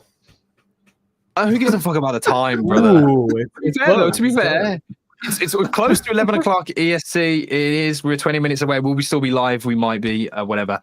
But, okay, so lands, right? Guilds are centered around... Are they centered around lands? Actually, that's the first question. Are guilds centered around land NFTs? No, I wouldn't say guilds are centered around land. Guilds are a way to participate in the land sort of mini game. But yeah, like guilds and Gold Rush, like you don't necessarily need lands to kind of play. But yeah, I mean there's a lot of really cool things like with guilds and land that we can do. Like I always imagine like kind of diplomacy gameplay and some of these older games like Age of Empires 2, whatever it is, right? Like you're like working out deals with like mana or like whatever synergy, like some of these deals like to quarter the market on sugar or whatever it is, and kind of raise prices, all that sort of good economic sort of make it happen. So that shit's funny. That shit's cool. And I think you guys have a core community that will buy into the lore of that for sure. Like, make that shit happen. Yeah, that's gonna be fun. Yeah, I also want to see like so basically with the size class, if you have a T2 plus island, it can support guild facilities. So yeah, I mean with like last season, we had like the guild hall that was in the capital that like a lot of people just like sat around the table, right? On the fireplace after a big run, they're just chilling there, or they had like guild meetings there. That was just so cool to see. And I definitely want to see more social sort of activities like on guild islands, like just people hanging out at guild hall, like constructing resources, just having fun, man. Yeah, for real. I'm looking at the tier 2s actually right now on OpenSea. Obviously, mint price was 0.1. They're roughly just above that mint price right now. So, like, if people are interested, what would you say to people who are interested about acquiring an island? Maybe they're in the ecosystem. Maybe they're looking to dive into the ecosystem. Like, what would you say about islands is like that selling factor? Why would you go and get one? Yeah, I think it's a perfect time to get in. I think with islands, it's really a long-term play, right? We're going to be developing this mini game and like the corresponding functionality, for a long time. And really, the core thing with islands is like there's a limited supply of islands, right? Only 3.3K. But like obviously we want like hundreds of thousands of islands, right? To support the hundreds of thousands of players in the future. So they will be creating islets. So if you imagine games like Albion Online, you can just spend some silver, right? Get your own sort of island. That's what they'll be getting. They'll be paying the silver that gets distributed to landholders.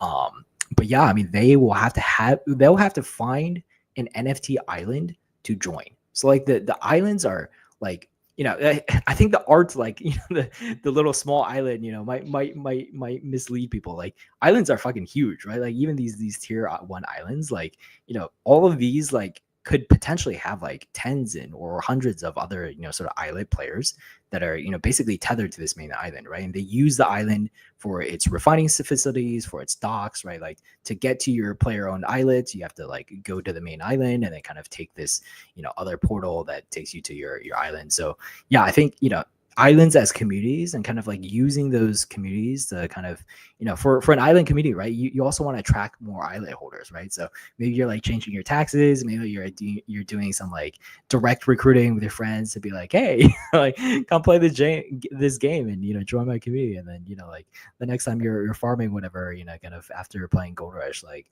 I'll see you on the main island, sort of square, and while you're refining or something. So yeah, it's really that, kind of like we see this as like huge hubs of potential future activity, especially social activity. And then obviously with the economics, there's a lot of layers to things. But yeah, I mean it's it's pretty ambitious, I think, some of the stuff we have cooked up. So facts. Well, I'm excited for it. You want to tell them about your experience of what happened with your land? What happened? I already said at the start of the show, like we had whitelist. We were like, I'm trying to think. We were actually, I'm gonna be candid. I'm always candid on the show, but I'm gonna probably say things up as a business and a founder is probably not wise to say. But we were actually having a business meeting and discussing and editing. No. We were editing a pitch, right? We were pitching to a company about a sponsor deal.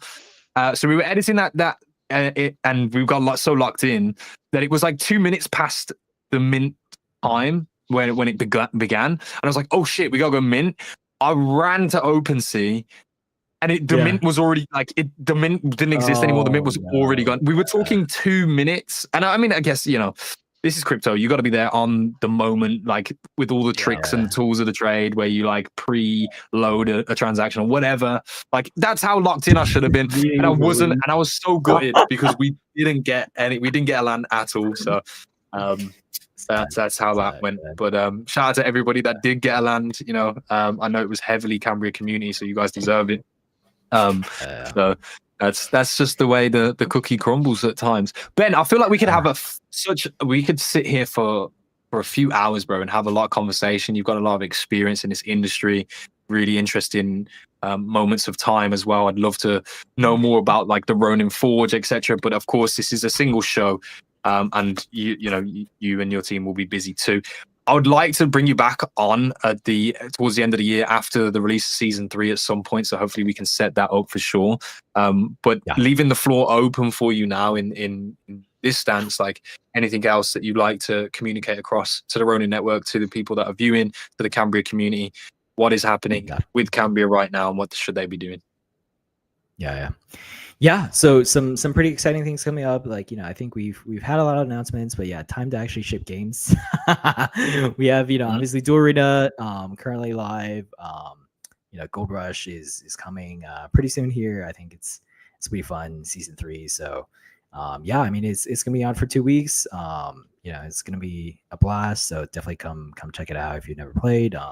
Yeah, like if you have any thoughts, like if there's anyone watching this that is new to Cambria or looking into things, like feel free to send me a DM. I'm on X as Cyberpunk at Cyberpunk. We have a lot of docs or reach out to Logic as well. I think the Cambria community is great. Like I think.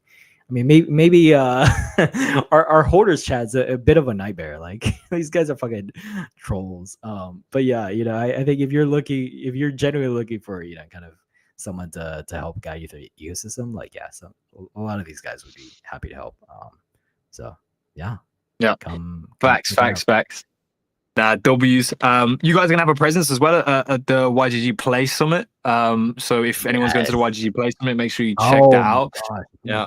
Who's your rep going there? It's Logic, bro. Is it Logic? Oh my goodness. Yeah. This is what I said. I was like, yo, I haven't linked up with Logic in his fucking homeland, bro. So it's you're gonna have to do this. Oh man. But Yeah. anyway, I'm bullish. Yeah, it's I'm locked in. buzz. I'm waiting for season 3. I'm going to participate, bro. Because last season I was like, yeah, let's do it, and then I missed like a few days, and I was like, this is really hard, and Yeah, dude. yeah. But Gotta this lock in. time I'm locking in.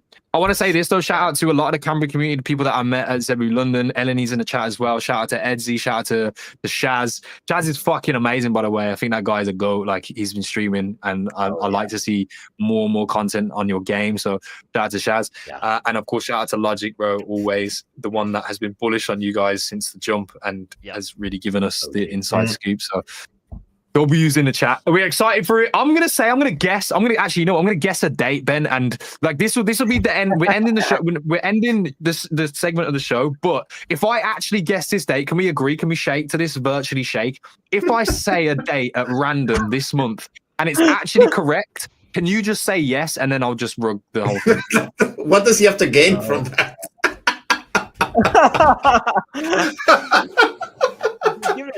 How do you feel about those chances? If there's no gain, I'm trying to tap into the gambling addict mind potential of Ben, because you have to give him something good to. You have to give him something good to win on the other side if you want to entice a gambler. You don't just say, "What's the juice?" What's that film? Will Smith Focus with that Chinese guy. It's just like, oh, I just want to play, bro. Has anyone seen that film? I just want to play, all right? Like, he just wants to play, right, man? Yeah. So if I guess a random day, are we cool on agreeing on that? I would give you something shiny on the other side, right, Ben? But like, just look at the way the year has gone. Look at my biases and understand I have no fucking liquidity. I have fuck all to give you. All right, sorry. So like, many such cases. Are we still cool on it? Let's shake. Sure. Give it a shot. Fuck me. Guess 27. No. Don't ruin it. I'm looking at the dates right now. Look. This is where you're going to see, this is the experience that pays in here. Games, like we've said earlier in the chat, Stark, you remember this? You don't normally launch on Mondays. You give yourself a little bit of dev time before that happens. Moku, what the fuck? Anyway, a number is staring me in the face. I'm going to factor in the fact that you are on the ground at YGG Play Summit, which finishes the 22nd. So I'm going to shoot in the fucking dark of Wednesday, the 26th of November. Ooh, no, unfortunately, wait. Okay, Benson, it's been fucking amazing. Thank you for coming. That's the advantage when you have your NFT as a virtual thing. He can just do a poker face. You know, we don't see. We can't see it. Yeah. He panicked there. He was like, "Oh shit! How did he guess?" Yeah. It's a Thursday. I'll leave it out. Ooh, Steven, you might have been absolutely right, mate. You fucking genius. He proves it again. Ben, it's been fucking amazing, bro. Thank you for coming through to the show. Really appreciate you taking the time out. And yeah, man, good luck. Wish you all the best for season 3. I already know it's gonna do well. So let's continue pushing that forwards. Yeah, man. Much love, bro. All right, peace. Look at that. I like that. Founders that know, they just bounce. He's got shit to do. Bruh. How do you Levels. guess 26? I said 27. I think you ruined it. You ruined it. You ruined it. You said 26. Yes, because and that means you ruined it. That means you ruined it, bro. No, you weren't gonna say 27. I'll say 25th just so that we have 3 different dates and we'll see who was right. Okay, but he's just said that it was a Thursday, retards, okay? I'm talking to the chat as well as stuff. So he said it was a Thursday, and you said you guessed a Wednesday, and I'm the fucking retard. Let's stop, ladies and gentlemen. Let's stop. Because I guessed the 26th, and then he said it was a Thursday. It's not a Wednesday, it's a Thursday, he said. And if you look at a calendar right now, there is no other fucking Thursday in that month. So... ladies and gentlemen, if you got the alpha, you got the alpha. Here it was. I'm glad to have served it to you on a fucking beautiful silver plate. But yeah, we've been live for an hour and 45. Lads, how you feeling? You feeling good? Feeling good? You got any juice left in you? I've got places we could go. Yeah, we can talk about Grand Arena. That's coming out. That should be coming out next year. Yeah, next year. No, well, Bruce, I think Bruce announced it, said we'll get 24 hours. Oh! We'll get 24 hours notice. What? Breaking news. We are live on the Ronin Radio and it's breaking news. Lads, lock the fuck in. Okay, retweet the stream right the fuck now. Oh, Rick what's G-Host's Harrison tweet? from What Gold the fuck? Silver Porn from Porn Stars has just tweeted a YouTube video saying gaming for real money. Rick explores Axie Infinity with G-Host. Bro, we're watching the video. It's a live fucking watch. Bro, Alright, do it. you know what's Let's do it, crazy? let's I watch was doing the Ronin arcade thing, and it directed me to the Axie website, and I saw this. Whoa. I saw this like half an hour ago, before it was live. Okay, so this isn't a live watch. Let's We're watch it. doing a premiere. We're doing a Ronin Radio premiere. Let's get No, opinions. I can't hear anything. I've muted it, silly boy. Okay. Wait. No. This is breaking. We're on Porn Stars, bro. Rev definitely thinks that it's the O version, but let's lock in. Yeah, Let's watch a little bit of this. It's bitterly disappointed. Yeah, Red, this is porn, not porn. Gold and silver stories Letting you know. unfold when the doors close and the lights dim low. Rick and Sean kick back, friends they get to know. Gold and silver. Wait, is this by the day, intro but at music night, my now? This is the worst fucking intro song I've ever heard in my life. Just fire the them, fuck? remake it, just do something about that. But anyway, I let's go. think. Welcome to Pawn After Dark. Today we have a Okay, do you want to say something? Because like I don't think the Yes, audience. and then I'll shut up. I'm sorry. I believe they met at Trump's inauguration. G-Host and the guy Yeah, from yeah. Pawn Stars. I remember seeing a photo. So that's it. Bro said, "What the AI song?" That's right. Facts. We are locked in. This is G-Host on a fucking podcast with Rick Harrison from Porn Stars.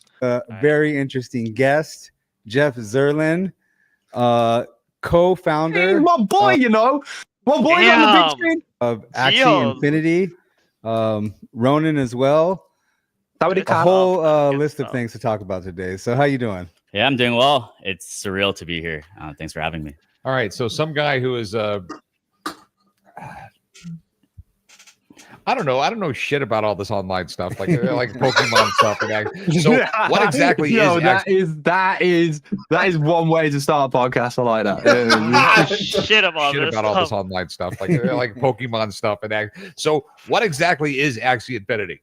So Axie is a game that we built to introduce people to blockchain.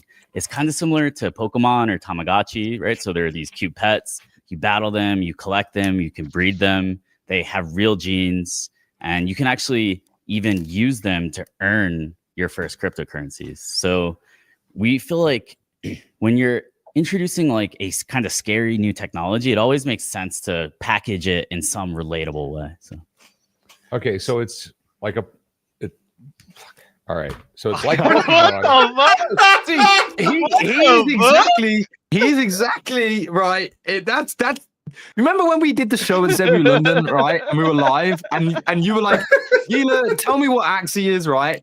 I felt like Rick Harrison right here, bro. Like that's how I felt. This shit is not easy. Anyway, let's continue. Let me explain to you just a little bit for what. So basically, there's a whole market. Well, let's call it the play to earn market, right? it's a term that I created. Yeah. So he created.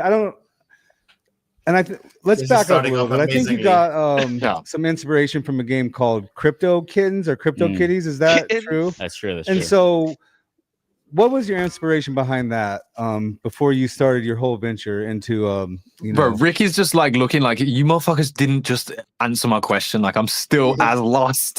He looks like your dad. Yeah, Axie Infinity? Hey, How did that? yeah. I'm gonna need more bourbon. Take a roll in Without- I'm gonna need developing more what bourbon you in have this today. cup. He's saying. Well, so I grew up as a gamer and a collector. Those are the things that really defined me as a young kid growing up.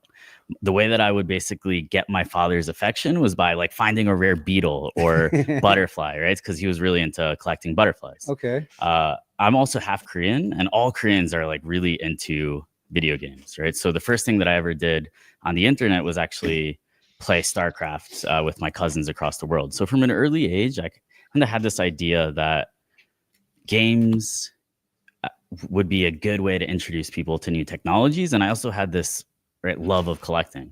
So I always kind of thought that crypto was boring. But in 2017, December, I discovered a game called CryptoKitties, which is basically a digital cat breeding platform built on top of Ethereum.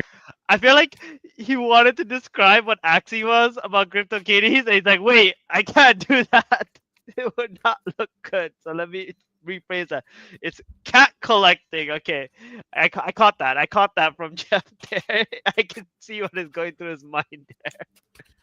And it looked kind of crazy and stupid, but if you looked at it a little bit further, you could see that, okay, these are actually digital collectibles that have property rights attached to them. You can buy them, you can trade them just like a physical collectible, but you're now able to do it on the internet. And for me, that moment really, struck this light bulb, and I basically decided to dedicate my life Look to at it. Rick's face. Yeah. Okay, so you grow up with a father who collects. Sounds like he collect insects and fossils and stuff like that. Did you grow up collecting anything, or were you more a video game guy? Well, I was the assistant on my dad's field expeditions, right? So I was always closer to the earth, and I had 20/10 vision, right? So I was pretty adept at like finding rare shark's teeth, beetles, bugs. So yeah, I really shared, the love of insects as well as fossils with my dad, and that was really at the core of my childhood. Okay, so you grew up collecting and playing video games. You went to Yale College? I went to I studied history there, military and economic history. Okay, so we probably got a lot in common. Yeah, you guys are probably both pretty smart. I will give you that, Rick. He's a smart guy. One day, I hope that you can create something as big as Axie Infinity, and I could ride your coattails once again. We can talk about it. We can talk about it. You got. There are things that you guys could be doing in the digital realm, like a digital pawn shop, right? Now that digital items have this ability to be transferred. Wait, pause. You said there's a lot of things you guys could be doing, because they aren't doing it, but they potentially will be doing it. And he's wearing a Ronin shirt. Yeah. Like, This is actually pretty good. People anywhere in the world, there are like interesting digital businesses that I think you guys could eventually, right, over the coming years, start to look at. Also, in response to this comment, I actually agree. We do need to move past, like, nobody fucking knows what CryptoKitties is. I don't like, even know what CryptoKitties is. Yeah, like you're paying homage to a product that definitely inspired the movement, and probably because of how fucked up and ancestral this industry actually is when you go back to its origins. Probably it is a friend of a friend of a friend who made it, who also is involved in shit, right? But fuck CryptoKitties. I'm sorry. Bottom line, all right, and it may be easy to talk about, but we've moved past that. In my opinion, we've moved past that. If I mention CryptoKitties to someone, they're gonna vomit on my fucking lap. And carry on. Yeah. So, do you think if we were going to create a digital portion to the pawn shop, would we be strictly digital, or would we do like how they'll attach an NFT to a physical object itself, and like sometimes they'll sell shares of it. For example, like Logan Paul sells all the shares to his Pokemon Illustrator. Do you think we would open up like a online digital pawn shop that has just like NFT collectibles, or do you think we attach it to? I think there's opportunities for both. You are seeing basically, right, like people exploring NFTs that are backed by Pokemon cards right now. There's also projects that actually do have a pawn shop model, right, where you basically will deposit an NFT and pay an interest rate on it until you basically repay the loan. And you're able to, through crypto technology, set up this contract in a way that basically functions effortlessly without, you wouldn't have to hire anyone to operate it. And you guys could potentially use your brand to kick something like that off. I think this is a good idea, Rick. Well, no, Yeah. You guys grew up with video games and everything. I was like 10 years old. Okay. And my buddy down the street, his dad worked for Sega. And he came home and put a Pong machine in his garage. Wait, for the how old weekend. is Sega? What? There was like 50 I was gonna kids say, bro, this motherfucker being 10 years old was back in the fucking 1800s. lined up. Bro, what? Nah, he's making shit up now, man. Nah, Well, there was no video making games shit out up there. at this Like, no, like we were all like Oh, and you're like, What? yeah. No, I mean, like, yeah, we played pinball machines and like, Isn't he like 80? we were feral. We just, no kid was allowed inside the house during the day. So how do you get this idea? Because there was a huge NFT kind of craze for a while, right? And where does your idea come Yo, from? Gilles looks so Like, serious. what sparked your idea Crazy. to create a game that would be, play to earn?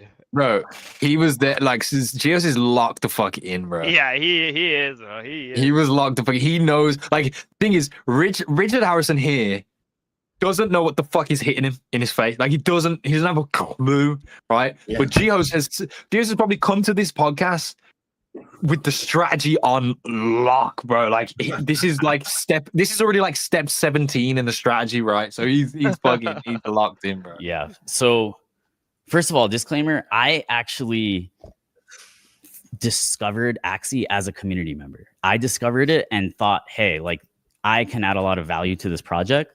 Let me start trying to help them out because I like the art. I thought that the art was beautiful. And then, hey, like a NFT that you could actually battle, that you could actually evolve over time. These seemed like interesting use cases. So I decided to basically help. And when we created a company a year later called Sky Mavis, that's actually when I became, got this title of co-founder. But I want to be very clear that I actually discovered this while just looking for the next thing after CryptoKitties, because CryptoKitties had a moment. It showed that it could onboard a different type of person to crypto, a gamer, a collector, but it still had some issues with the economy, right? There was too many cats. There was basically inflation of the cats, right? So we Fast forward to 11.8 thought about like million now we're Axies, but yeah. thinking about play to earn.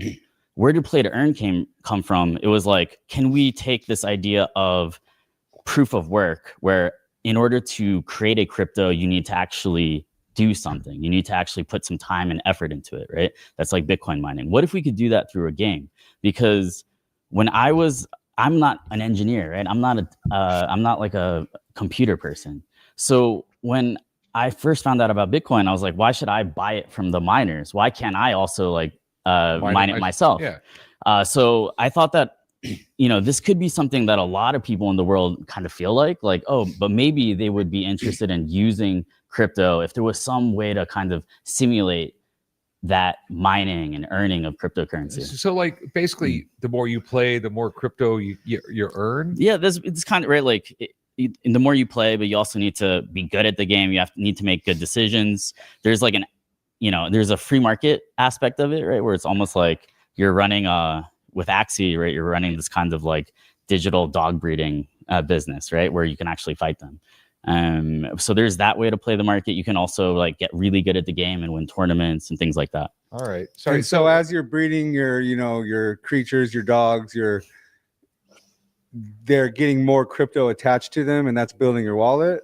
Can you explain like a little bit? Yeah. So how that works? Yeah. So Axies can be used to like complete quests, climb leaderboards, right? So you actually have to use them. Back up. What's an Axie?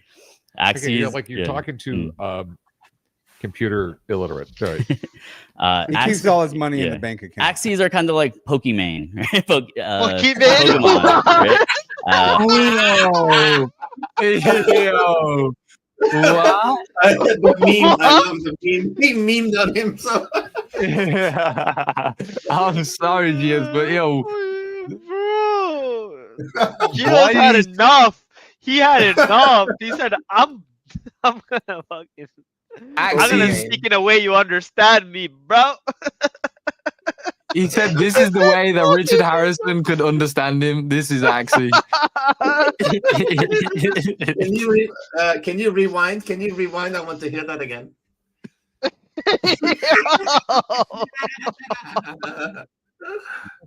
What's an Axie? Axie You're like talking to computer illiterate. Sorry. He's got all his money in the bank account. Axies are kind of like Pokemon, right? Pokemon. Pokemon. Right? They're no, digital axolotls. Gio's a genius. Now all the Pokemon Sims are gonna catch this and gonna be like, "Yo, bro, why you leave our princess name out of your mouth?" And then bam, it's gonna go viral. That's a reach. And That's they a have reach. a variety of different body parts. So You they're, can battle those them. are axes. Yeah, Right? yeah. All right, yeah, because I mean, We should get an Axie, Rick, and we should breed it up. We should both get one so you can, get a thicker wallet. Because I'm pretty sure I would dominate you. We're definitely down to onboard you guys to Ronin. I think we set you guys up with Ronin wallets, with some Axies, with your like unique domain name identifier. So we got that all. Yeah, Well, he set up gets for you addicted guys. to video games on his phone, Oh, so okay. he might be quite the mind. well, but I'm just like, I mean, there's been plenty of times I've sat down with my Jake, my youngest son, he wants to play like Call of Duty or whatever, and just like if I pick up the controller in 2 minutes and 30 seconds later, I'm dead, and they laugh at me. I mean, video games are a young man's game. That style video games, but this is on your phone. So, can you run us through how the game's played and how people are actually able to make money off of it? There are different models, right? But let's use Axie for simplicity, right? So basically, with Axie, you can you need 3 Axies to start playing. Different Axies are strong. So how do you get the ways. Axies? You have to buy them on the Axie marketplace, which is basically a marketplace for NFTs online, right? So you use a crypto wallet to interact with it, and you're basically able to buy an Axie from anyone, anywhere in the world using crypto trustlessly without having to like. So they're not trust actually them at buying all. it from you; they're buying it from other. Yeah, players. that's kind of the crazy thing about this too, right? Is like the players actually own their assets, and there's the secondary market, right, where they're trading with each other, and then our business model is basically just taking this fee, right, from basically all the secondary market transactions. So when I sign up for Axie, I'm assigned like one Axie, and then I build it up and try to get more and build those ones up as well. Yeah, I mean, there are ways to get started, just to try the game out for free. But then if you actually want to go down the path of earning some crypto, you'll have to buy your own NFT Axies or get gifted them from someone like me. And then you could basically use them in the game, complete different tasks, climb leaderboards, and then you basically will earn tokens. Breed? You can breed them, yeah. So you can basically so you just get two. You get 2 Axies. They get freaky. You pay you get 2 Axies, you pay a breeding fee, and then a baby Axie is created. And there are certain specialist breeders who are like, oh, I think this combination of body parts will be really strong in battle. Therefore, I'm gonna kind of merge these 2 Axies together. Well, I think I have a genius plan to kick off my Axie career. I'm going to use Rick to help me make a post, and maybe some people will donate me some really fire Axies. No, we'll definitely do it. We'll make your address known, and I'm sure the community is going to be hyped to onboard you guys. Perfect. I'll try it. I'll try it. I'll give it that. Yeah. Well, one thing about Rick is he has an addictive personality. If he starts playing it, there's a chance he won't really stop. I'll have to come on, Rick, we got to work. Yo, this might rule the fucking Axie universe. we got like 30 minutes left of this interview still. Apparently, there's also a Pawn Star, not just a podcast. Apparently, like on an episode of Pawn Stars, they were there. Yeah, but it's not gonna be posted yet. Apparently, so that's gonna be sick. Oh wait. Yeah, there's nothing on a TL. There's nothing, but this is a good thing though, right? Like we don't have to watch the whole interview. You guys can watch it in your spare time. I want to watch it. We're having a watch party, you ass. Finish it. I'm going for a piss. Go for a piss. We're watching it. There's a post of Pawn Stars with Cloud White, and he talks about a Mystic Axie that has 7 views. That might be it. I'll link it. Put it in the. I put it in the private chat. Yeah. It is a digital collectible NFT, an Axie, a Mystic Axie from the Axie Infinity. Hold on a second. Told right there. Job. Is an Axie? A Mystic Axie from Axie Infinity. Are you familiar with that at all? I am. Wait, is that your Axie? That's my Mystic. That's very my rare. fucking. Wait, that's Stark's I Mystic. needed Mystic. What the fuck? The Why'd Sky you have Mystic Did you there? buy it from Pawn Stars? Mavis, What Mystic the Axe. fuck? Yo! Yo, wait, Stark, Wait, Stark. Stark's Mystic is on Stop fucking sharing your Pawn screen. Stars! Share your screen, Yo! bro. My Mystic was on Yo! Pawn Stars. Yo! Wait, as soon as I saw it, I'm like, hang on, I remember this Mystic. With the mushroom and the turd? What Yeah. the hell? And the Sky Mavis eyes. Oh my gosh. Wait a second. Wait, so who did you buy this from? The market. Right? Yeah, I bought it from I forgot his name. Wait, he used to be a content creator. So then how old is this video? I don't know. I can't tell. Wow, Crazy. the emotion there. Yeah. Crazy stuff. Yeah, Muke just said your Mystic is now more famous than you, Stark. Yeah. Yeah. All right. Well, we don't need to prove it. It's in Stark's wallet. Whatever. It's fucking there. Okay, we're going back to the watch party. I'm going for a piss, but feel free to comment. Okay, go. Just go. That would be Okay, there we go. Emperor Rick. Okay, that's always My been worst dream. nightmare. Emperor Rick. Oh. Okay. But there are think you could different do ways it. to play Axie, right? There are some people where for them they just want to collect the rarest ones, right? Mhm. So there are Axies that were born in 2018, which is basically the year of foundation, right? And those original Axies, right? They called Origin Axies. There's around 4,000 of them, right? They sell for thousands of dollars. The Mystic Axies, or even like a rare subset of those Axies, are like the PSA 10 Charizards of our world, right? They're like Okay. and one just sold for $46,000 4 days ago. I was like looking up the data. And do those trade on the Axie network, or do they trade off market as well? Yeah, Like, so we basically created. So while we were building Shout out Axie, to we had Ronin. all these problems because nobody had ever built a crypto game before, Mhm. right? It sounds kind of crazy, right? So nobody had ever done this before. So while we were building Axie, we actually had to build a lot of tools and infrastructure in order to basically allow a crypto game to even be possible. And we turned that platform, that suite of tools, into something called Ronin. So now, right, we have Axie, but we also bring other games to market. Okay. so I mean, like, okay, so like, I know a few years ago, like the NFTs went to the roof, and then they crashed. Is the market like found an equilibrium at the moment? You have this in He knows all probably a about lot that. of What? collectible markets. I've seen so many booms and Yeah. busts in my life with collectibles. Yeah, and so I think people got overexcited in 2021, right? It had only been 3 years old at that time, and a lot of funds were raised, a lot of promises were made, I mean, I and didn't a see lot of projects have failed, right? there wasn't a lot of built-in utility in a lot of that early Yeah, stuff. that's what right? we're really focused on, right? Like NFTs that basically get better as you battle them, that can be used to earn different crypto, that basically form like the social network where you're Yeah. able to meet friends from all over the world. I know people who have met their significant others, their wives, right? Like in our community. So Yeah. So when you I mean, you guys, I mean, like I said, I don't know any of this stuff. So like when you're battling people online, can you lose your Axies? not yet, but that's actually like an idea that we're thinking about potentially in the future, right? Like it's sort of like racing for pink slips.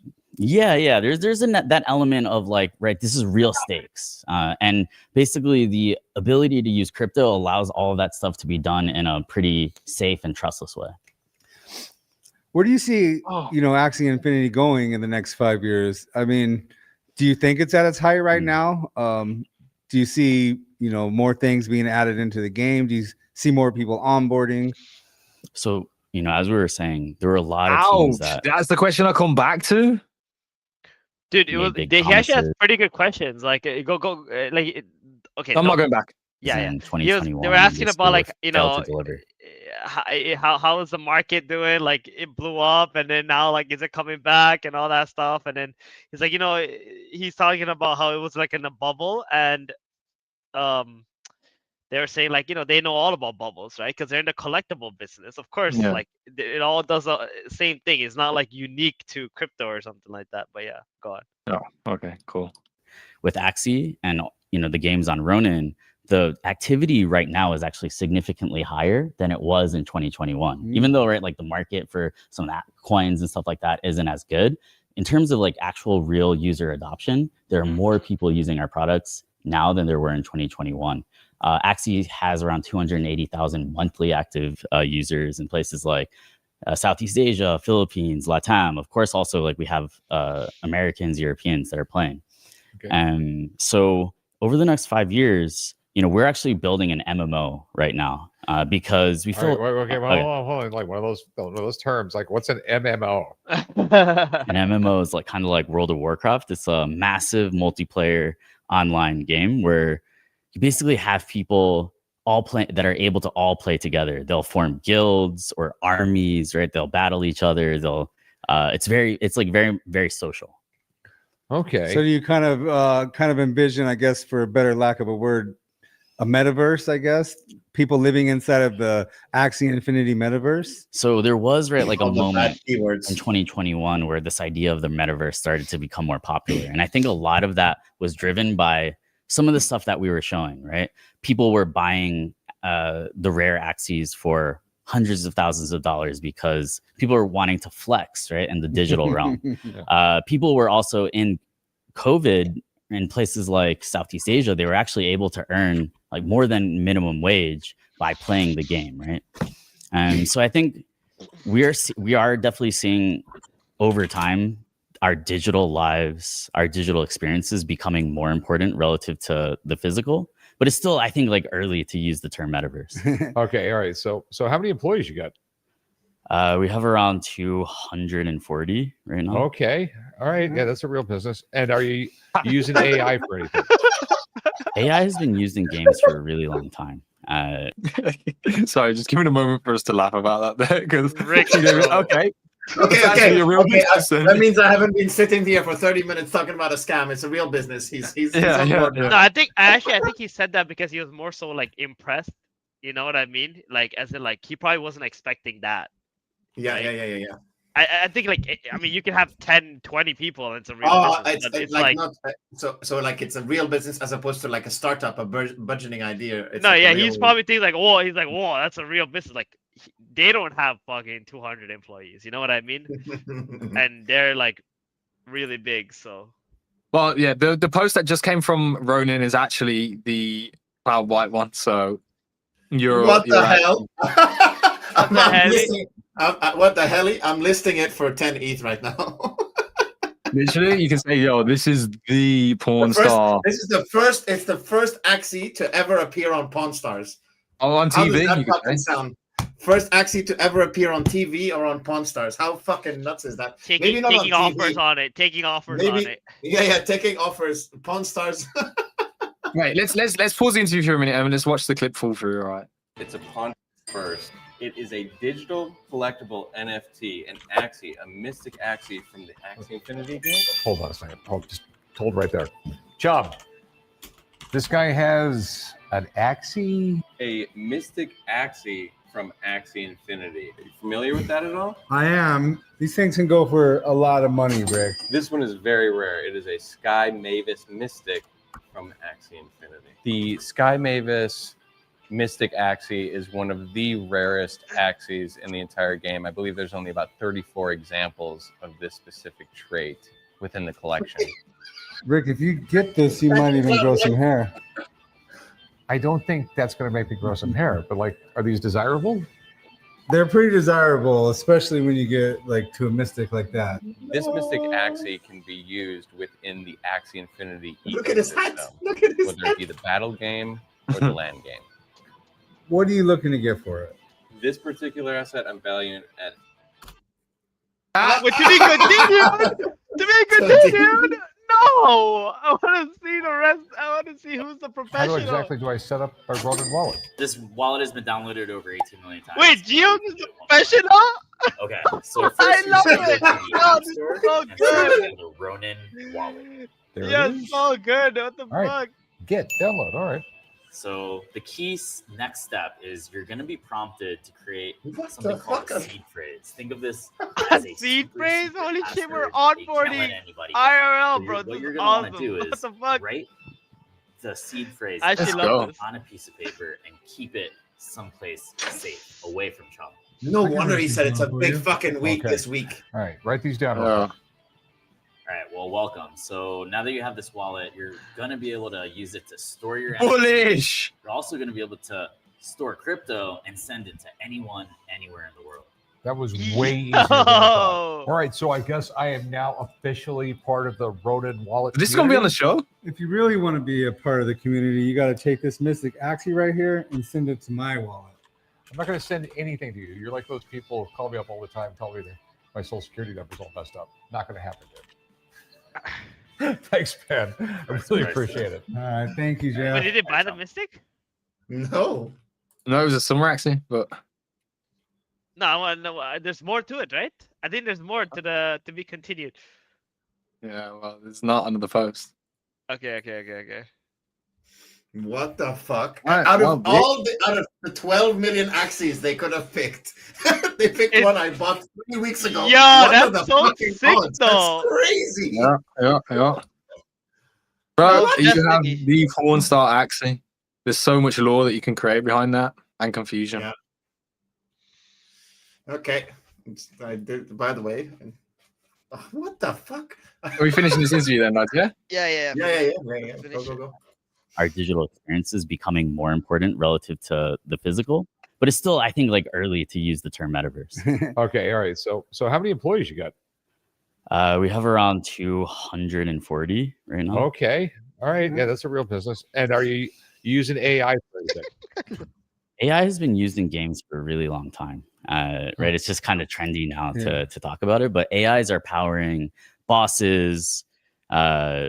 They're powering a lot of the NPCs. It was probably powering your Pong game back in the day. there's a lot of things that are powered in games by AI. I think in the future we will have potentially these like pretty like super sentient or super intelligent AIs that can help us do things like balance the game economy, right? Like come up with ideas for how to fix certain problems. All right, now here's something. Could like AI play the game?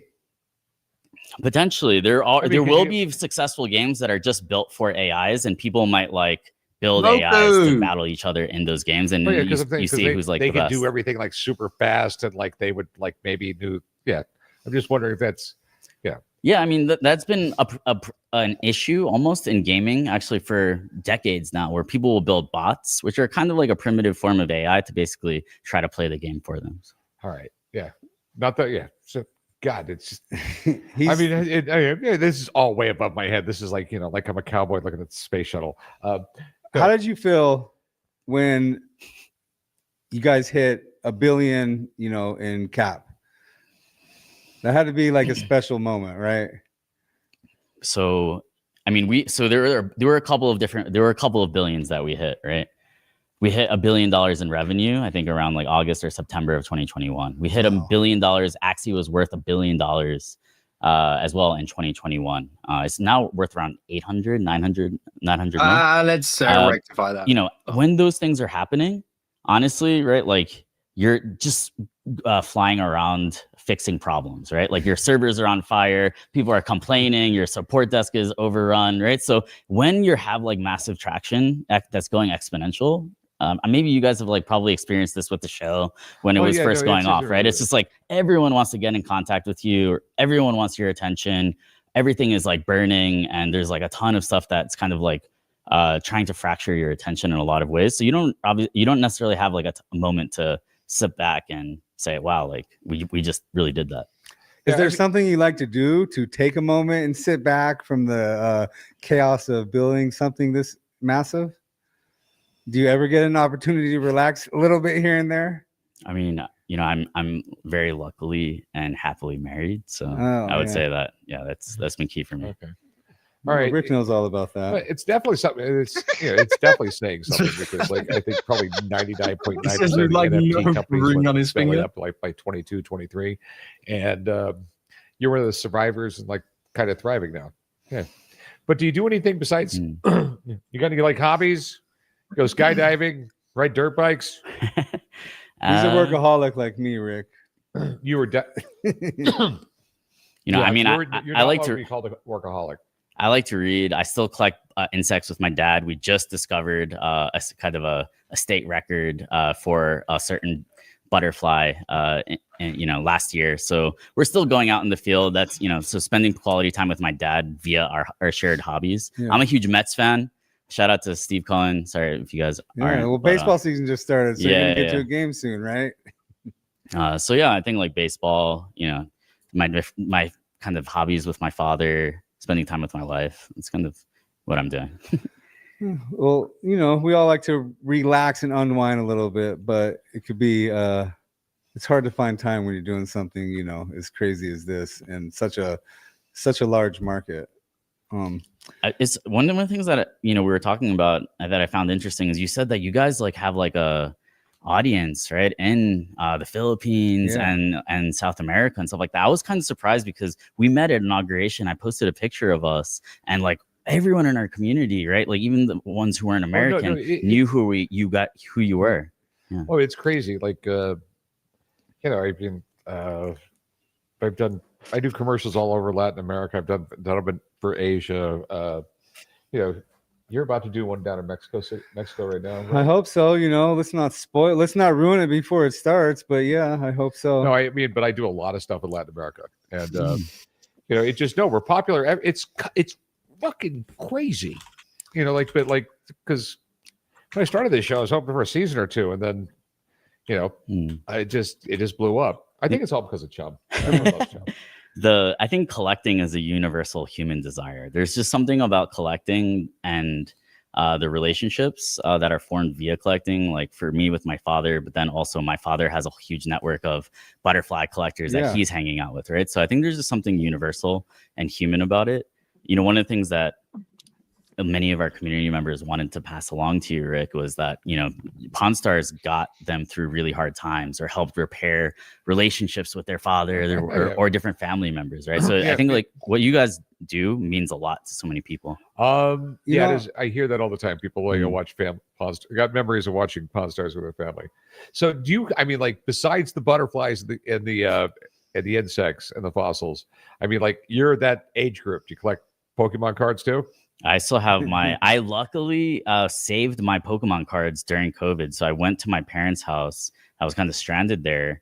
And I was like, I heard that they were pumping. Right? So I was like, where the hell are my Pokemon cards? I need to go see if, maybe I made some money. So I went downstairs, found them, rescued them from the basement and brought them upstairs. And I have like a shadowless Charizard. Oh, wow. It's a different language, Rick. Relax. So I have some good cards, yeah. And as a kid, I used to sell shark's teeth. I used to sell drawings that I would do, and then I would like convert that into Pokemon cards. Okay. And it turned out, it was 1998, 1999. I was buying first editions, shadowless. So diamond hands, you held on to them. So I want to go back to the Philippines a little bit. We are massive, and you'd mentioned, that we had helped people through some hard times. You got a lot of that, through your community. But I imagine as well, especially in places like the Philippines where people are earning money playing your game, I'm sure you're getting people through a lot of, hard times as well. Do you hear any success stories, or do you have one that stands out about someone that maybe changed their life through playing your game? Yeah, definitely.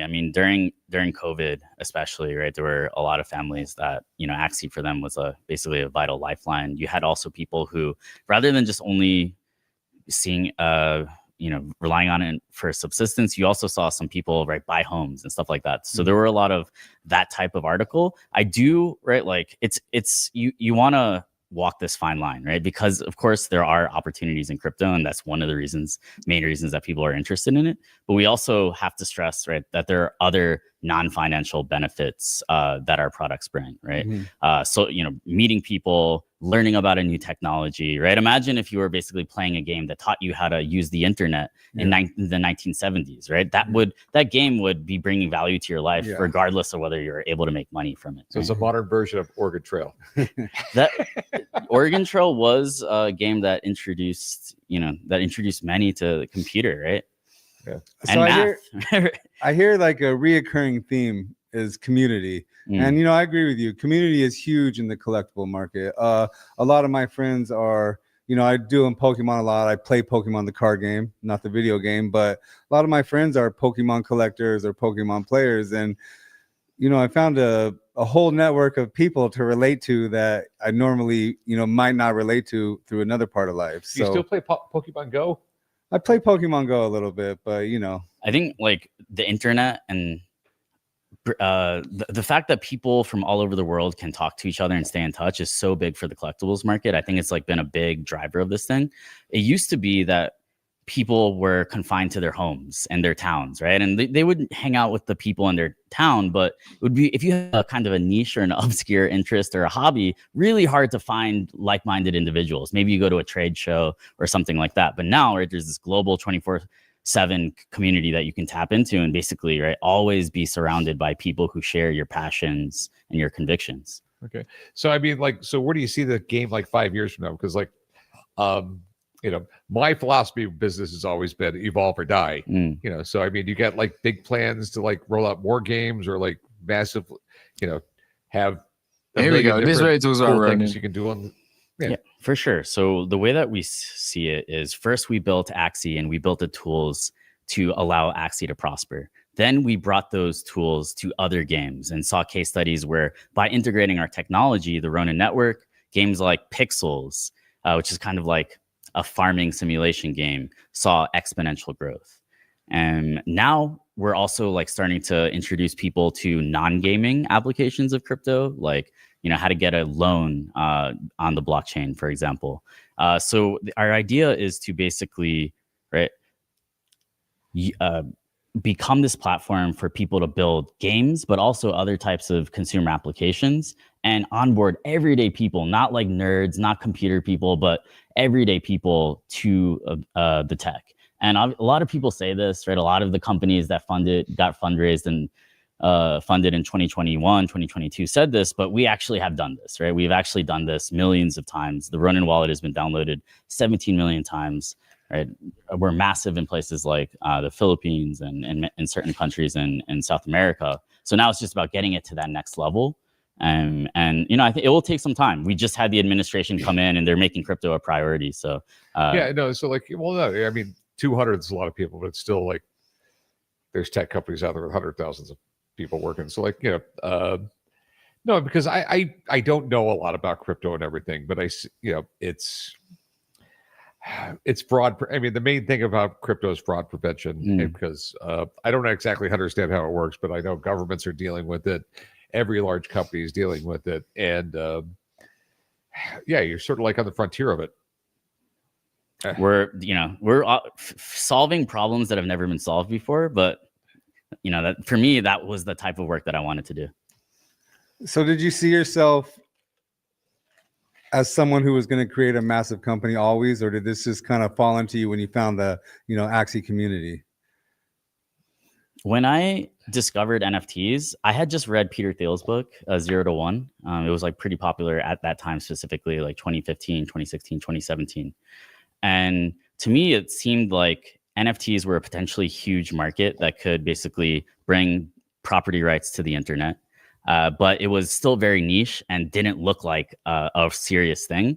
And that's typically, right, like when you look back at how massive industries are created, that's typically how they form, right? Amazon just started out as an online bookstore, right? So you basically want to dominate a small niche and then kind of get larger over time. So when I discovered NFTs, I thought, hey, here's an example of a market that, you know, for the first time in my life, it felt like I was in the prime of my life for the birth of a new market. And I felt like I had to do something, had to get involved. And yeah. Opportunities like that only come along so often, right? There's a boom every so many years. Well, like, yeah, most small businesses, they start off in one direction. It goes all over the place. I mean, look at Sears. I mean, the guy was literally at a train station and is walking through, and a guy had a little booth there where he was selling pocket watches. And Sears started talking about, I think I'm just going to go out. I'm just selling off everything. I just want to go somewhere else. He goes, how much you want for your booth and your watches? $50. He never got on the train. Started selling watches, then a little bit more. And then it was like the biggest retailer in the United States. And then they got too big and just, they went, like happens with a lot of big businesses. You know, they don't know what the hell they get out of touch with the public. So Do you? I mean, so you have Axie Infinity. You got this. You have this platform that other people can use and things like that. Anything else beyond that you're doing? I think that's really enough for me. So yeah, those are my the two big focuses, right? It's like we have Axie, which is like the foundational flagship IP, right? It's kind of like the Mario of Nintendo, right? Okay. And then we also have like the platform that basically allows us to power different games, right? There are 500,000 people every month or every day that use the Ronin network, 1.5 million every month, right? So we have actually like everyone is kind of LARPing or like pretending that they're trying to onboard people to crypto and, you know, that they want to build something significant and real. But yeah, we've actually done it and we have the numbers to back it up. Apparently we have a party driving by with loud music. Yeah, okay. All right. So is there an app or something you download? Yeah. So check out the Ronin wallet. You can get it on the App Store, Google Play Store. It's a mobile wallet. Basically allows you to store crypto, gaming NFTs, and transact on the blockchain. We got you guys hooked up with your very own Ronin wallets, and yeah, we'll definitely like show you how to use them. So can I take like this Ronin wallet, Rick's credit card, and add some more like NFTs to it?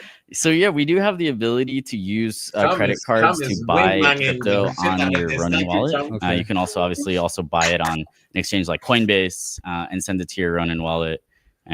So yeah. So the Ronin wallet is also a standalone wallet. You can carry any crypto in as long as you can pair it with your Axie Infinity as well. Yeah, you can hold, right? Like you can hold Bitcoin, you can hold Ether, a lot of the big cryptos on your Ronin wallet. It is primarily an EVM specific wallet. So it's kind of technical. Hold on. For the people listening, that was an EDM. What's an EDM? It's basically an Ethereum. It's kind of like an Ethereum compatible wallet. I've tried to dabble in crypto a little bit. It seems I'm very intrigued by it, and I see like a very bright future in it. But someone like me who kind of gets lost in it, you know, I don't really fully understand it. Any pointers you can give someone like me to just kind of safely like dabble a little bit and kind of learn about the technology? So I would, right, a lot of people, they come in and they're just trying to buy a lot and speculate. What I would try to do is actually use some of the applications, right? Try to take a loan out on chain, deposit some stable coins and earn some interest, play a game like Axie, play a game like Pixels. So actually use the applications, and from there, make your decisions after that, right? Like a lot of the stuff that is scammy or whatever, they basically will make these big claims, but they won't actually have a concrete, tangible product for you to play around with and be impressed by. Yeah, because there's, you know, I've tried a few times and I feel like I always get left behind by the dump. I'm here to rescue you, man. So from here on out, like, you know, anything related to crypto. Yeah, with your advice and Rick's backing, I think I can make this work. Yeah. Well, you're making sense because my daughter tried to explain it to me. This is my youngest daughter who buys and sells some crypto stuff. And like, you know, and obviously I was asking too many questions, and then like she goes, "Dad, never mind. You're never gonna You're never gonna get it. I think you just give me the credit card. No, I'm cool, dude. I'll open up the wallet. And if I win, we win. If I lose, you don't have to think about it." No. Anyway, so, you know, happy to be a resource for you guys. I mean, you guys learning more about the space and potentially, right, like kind of amplifying, highlighting the teams that are actually legit, that are actually building value, that are actually going about things in the right way. That could right, basically do a lot to bridge audiences, and that's one of the reasons that I wanted to come here today. Yeah, well, I'm happy to have you today, and you know, this is fascinating to me. I mean, I definitely want to look into it more. But like, you're the first guy who's made any sense with it, because like I keep stopping you, asking you questions, because I mean, literally, like I'll try and listen to a podcast or something, and then like it's every third term I don't understand that they're saying, and I just get lost in it because I'm an old guy and like, you know, an old, you know, like old guy, book oriented, everything like that. And they start, you know, all of a sudden it's like all these different things they start talking about. I just get lost because I don't know what they're talking about. But I like the way you you explained it to an old guy. Well, you don't want to get left behind, Rick, because crypto could be the new currency eventually. What do you think? what direction do you think crypto's going on? Do you think it's going to take over? Do you think this is something that will happen fast if you do, or it's like, so you guys know gold and silver, right? So now you guys understand like Gresham's law, right? Like good money over the long run, right? Like value accrues to a superior form of money. And the thesis on Bitcoin is that it is a superior form of gold as well. And also like very much superior to holding fiat currencies. Why? Because it's programmatic. It cannot be debased by governments. It's basically money that government cannot fuck with, and it's supremely portable. Oh, we said fuck with on the podcast. Let's go. Bring it on, right? You can't like bring it on airplanes, right? It's like super hard to actually move around, right? I love gold. I've been a gold bug. I campaigned for Ron Paul in 2008. Me too. And I own gold, but I do believe that Bitcoin is a superior form of gold and superior form of currency, and then that has like trickle down effects for the rest of the crypto market. Well, I'm a big gold guy and silver guy, and like maybe even Bitcoin to a degree. I mean, I've changed my mind on Bitcoin because I just like I truly believe we've reached a precipice with like currencies around the world that it's a race to the bottom. I mean, every government is printing so much money because, you take China, who's printing money left and right because they got to keep the yuan low, so they keep on having their exports. And then you have Europe, they keep on printing euros so they can have more exports. It's a race to the bottom. That's what's caused all this inflation over the years. And it's because of the debt, right? Because all these governments are in massive amounts of debt, and they have no credible plan to actually pay it off. Therefore, they have to inflate the currency. This happens since the Roman times. Governments have been doing this. I was a history major, right? So I studied actually sovereign debt restructuring. That's also like why I'm kind of interested in U.S. politics at this time, because like I feel like we have a potentially a chance to actually change the course. So has Trump announced any of any of the plan that he has for crypto, or did he just kind of broadly announce that he's going to take it more broad serious? right now? The Treasury, I mean, it's going to be the Treasury Department that does something with it, but it's like the gold in Fort Knox. I mean, it's we're not spending it or anything, but it's like a strategic reserve there, just so. So if President Trump is watching, this is what I propose.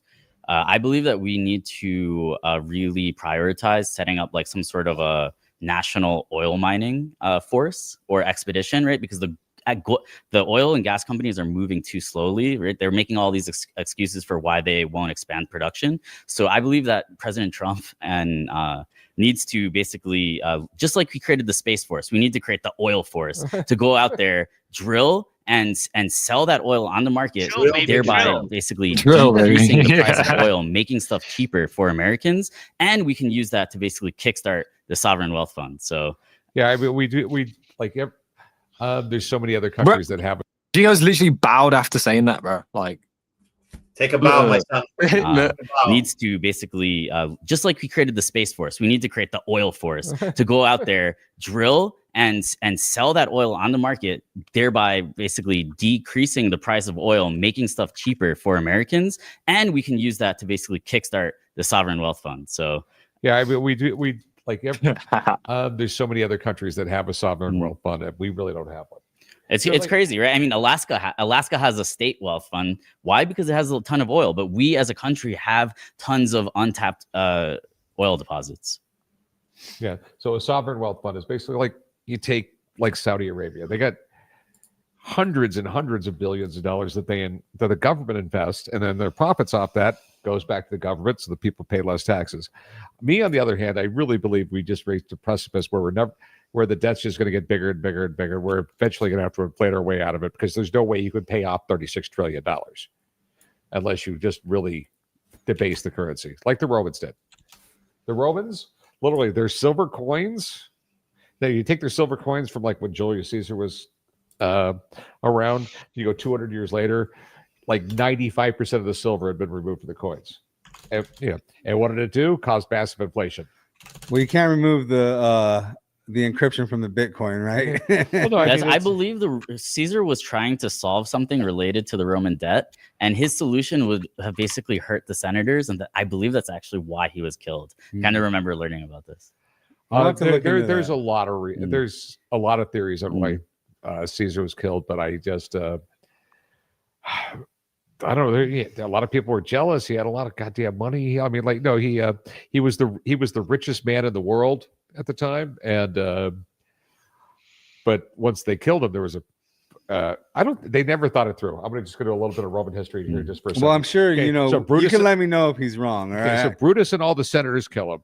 Okay, and I think one of the reasons they killed him, they were after their money. But then, once they killed him, they realized that if they considered him a tyrant, every law he made would no longer be in effect, and that would screw up so much of the economy because he made so many people senators and gave out so much money and everything else like that, that they're like, it's kind of screwed up here. So that's they didn't think it through when they killed him. Okay, but yeah, like I said, he was, and then after he died, everyone even loved him more because he gave away so much money in his will. Well, you said you studied history. Do you have a favorite period in history? I studied. I was into German war history actually, right? So like like basically when the Germans and the French fought each other in the 1880s, 1870s with Bismarck. That's fascinating time period, right? Because you basically have Germany's steel production starting to you can basically see Germany's steel production starts to ascend, and once it like crosses Great Britain's, boom, you have World War I, right? So I always tried to look at like geopolitics through kind of like and war, right, through like an economic lens, right? So that's the type of stuff that I'm interested in. Also, like the creation of quote unquote modern central banking with like the Bank of England and what the Dutch were doing. So yeah. Well, I think it's been fun talking to you. Is there anything we didn't hit? Anything you want to drive home or mention? Well, yeah, it's been an honor to be here, guys. It's surreal. When I started this journey, so I was just a community member, and I never would have predicted being able to be here with you guys. So it means a lot. If anyone watching this wants to learn more about what we're doing, definitely check out axieinfinity.com. roninchain.com, and download your first Ronin wallet at wallet.roninchain.com. Well, I think you said you have some wallets This was for us. crazy. So, Yeah. We're gonna get you set up. I'm excited to. I was doing the arcade They're arcade earlier at the end, right after Ben left, and I had a thing saying buy a consumable buy an Axie consumable, and I clicked on it. And it sent me to the Axie website, and I clicked away a pop-up, and it says Axie X Pawn Stars, and that was half an hour before we even saw the tweet. So we could have seen it ahead of time, but yeah. It's crazy. Honestly, I will say this though, like even you come in after, but this is like fucking pop culture history. Yeah. Like if you think about it, like NFTs has been like its own thing, right, for a long time. Like Pawn Stars is like a collectible fucking mecca in terms of anything that is a collectible industry across the world. And like this now makes like the first cultural reference of like NFTs being like legitimized essentially, right? And being seen in a mainstream light. Like I know that like from our perspective of like informed and aware people who have been in this industry and in this space for a while, some of it can be a little bit like look, this doesn't fucking matter, or you can cringe at some things, but like on the outside looking in, this is like fucking massive. This literally could be so many people's first time exposure to any of the shit that we are full, all in on. So I do think it is way bigger than we can probably even perceive in this moment right now, but historically massive. Yeah, T-Man, you was gonna cook, so I'm gonna get. The gas went out. Okay. Yeah, the gas went out. No, I was gonna say that was awesome. Like, I know some of you are like, "Oh, it's cringe. I can't watch," but like for me, I thought it was nice. Like, I thought it was something different, something other people are not doing. People have been saying about, "Oh, we need our founder on like these podcasts." Fuck those bullshit podcasts. No one gives a fuck about those podcasts. This is actually pretty fun.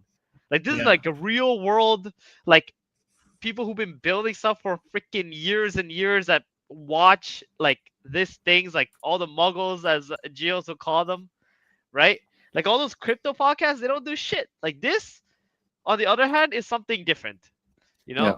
Yeah. Gio's like went the distance And if you get with this one. and if you get Rick Harrison saying you've explained crypto to me better than anyone else has, everybody else usually just confuses me. That's just the thing about the audience that he has there of people who if it is a cook. And you knew this was kind of coming because I don't think it was scripted either. Like how Rick Harrison was like completely almost he was like, I don't know by how he didn't about. understand anything at the start, and at the end they're like geeking out over the theories of how Caesar was killed and on gold and on deflation. So it's like it's because ultimately that's why we're doing this whole gaming and crypto thing. It's an onboarding tool for crypto, for the whole. So if it did feel human, right? Ellen, you said it in the chat. Like, even these podcasts, a lot of them are like, they're fucking scripted, bro. Like, I think we're probably one of the only mediums in the actual crypto space that, like, before we bring a founder on, we don't literally go through like a fucking NDA and brief the shit out of them so they know exactly what we're going to ask, exactly what they're going to say, and the flow of the whole conversation. Like, obviously I can be out of line by presuming that about everybody else, but like, genuinely, a lot of these crypto setups is like, we already know what you're here for. We already know the incentive alignment here. You've paid us to do it. So that's how the media is going to be delivered to the audience, right? And like, this definitely was, like you said, Rick Harrison had no fucking clue what he was talking about at the beginning. So, but also it just legitimizes it, right? Like, it legitimizes the fact that, like, if we're on the same show where viral moments have happened with like people bringing in Pokemon cards, and now like the world understands like the collectability of Pokemon and so on and so forth, like that cultural reference for collectors being like, okay, if you wanted to start collecting NFTs, like, this is a legitimate one that you could look at, and it like starts that road. So W's, man. This is cool. The only confusion I have is why like Cloud White is featured in the fucking clip, because hey, no complaints from me about what was featured in that short. Holy shit. I mean, they probably gonna I get like got the legendary Axie now, man. Holy shit. I was in a call with Theben when I was looking at the Mystic Floors. I think it was after one of our shows when we saw. we looked at it on the show, and then you bought it the day after. It was the second Axie off the floor, and I was looking at the floor one, and then Theben is like, wait, have a look at that Sky Mavis eyes. It's only a little bit more expensive. And when I saw that it was the same seller, so Snoopy Axie, who used to be stream a lot of Axie Origins, then he pivoted to Homeland, and I everyone's gonna think I knew this was coming out, and I knew the Axie was on it, but I swear I didn't.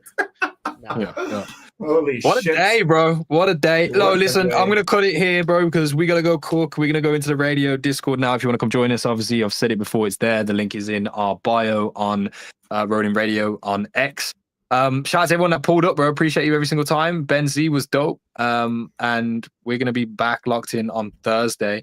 I'm cooking right now. I'm trying to make sure, because the TCAF tweet is enticing. If we can get Cam, Punya, and TCAF on a show Thursday to talk about that specifically, maybe we will. Maybe it's next week, because that's when the cook happens, but we'll be looking into it. If you have any suggestions, let us fucking know. We act as soon as we see, and especially if you're in that Ronin Discord, it can be almost instantaneous for the action. So shout out to all the community members. The last thing we have to do today before I actually forget, one is to shout out Kitty World for always being the goats and sponsoring this show. Without them, honestly, like, we need people like Kitty supporting us and backing our case. So shout out to Kitty. And if you don't have a Kitty companion or a Kitty tamer, you're fucking losing, because, by the way, the Kitty tamer missions just went back live. So you need to lock the fuck back in, all right? Because it is here again, and there is now new things occurring, right? Epilepsy, yeah, great. If you had an epileptic fit, I'm not liable for it. But if you go back into the missions now, it's a new age. But of course, the kitties are here. So how do they plug into that? Well, find out. Go to the Kitty World Discord and ask for all of your needs. They will be met. There's a great community over there. But shout out to Kitty, of course, sponsoring the show and keeping us going, man. On top of that, we are giving away a Kitty companion right now. Right the fuck now. We do have our weekly good list locked in. we haven't made a tweet about it just yet, but I have the list behind the scenes BTS right here, and I'm gonna load them into a raffle. We're gonna spin them out, and then we will call it a show, ladies and gentlemen. But all these people, you guys are goats. Everyone else, do better, work harder, engage more. Like, I don't know what else I can say to you, but if you want to be in this lineup and potentially winning some NFTs, it could be you.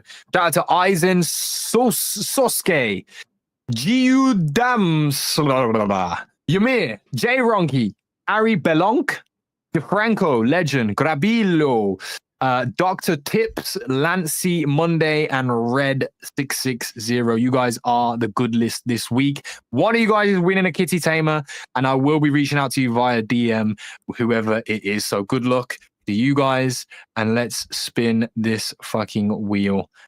Actually, before we do that, I'm gonna cue a great song. Probably gonna suck because it is stock. And here we go.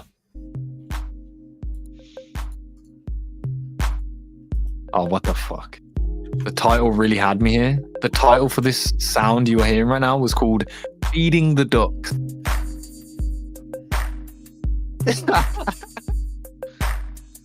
What did you expect from a song called Feeding the Ducks, by the way? maybe a few more quacks. Quack, quack. Maybe a few more quacks. All right, let's go rock. Fuck it. Time! Who's winning? The good list. Your winner this week for a kitty companion is Lancy Monday on a Tuesday on the Ronin Radio. Congratulations, my friend. You win yourself a kitty companion. Thank you for supporting the Ronin Radio. Shout out to Kitty for sponsoring our show. And we'll be back on Thursday with another banger and hopefully some more news and happenings in the Ronin Network. Shout out to Rick Harrison. Shout out to Chum. And shout out to G-Host. Let's fucking get it. I hope you have a lovely day. And bro, bring me Grand Arena right the fuck now before I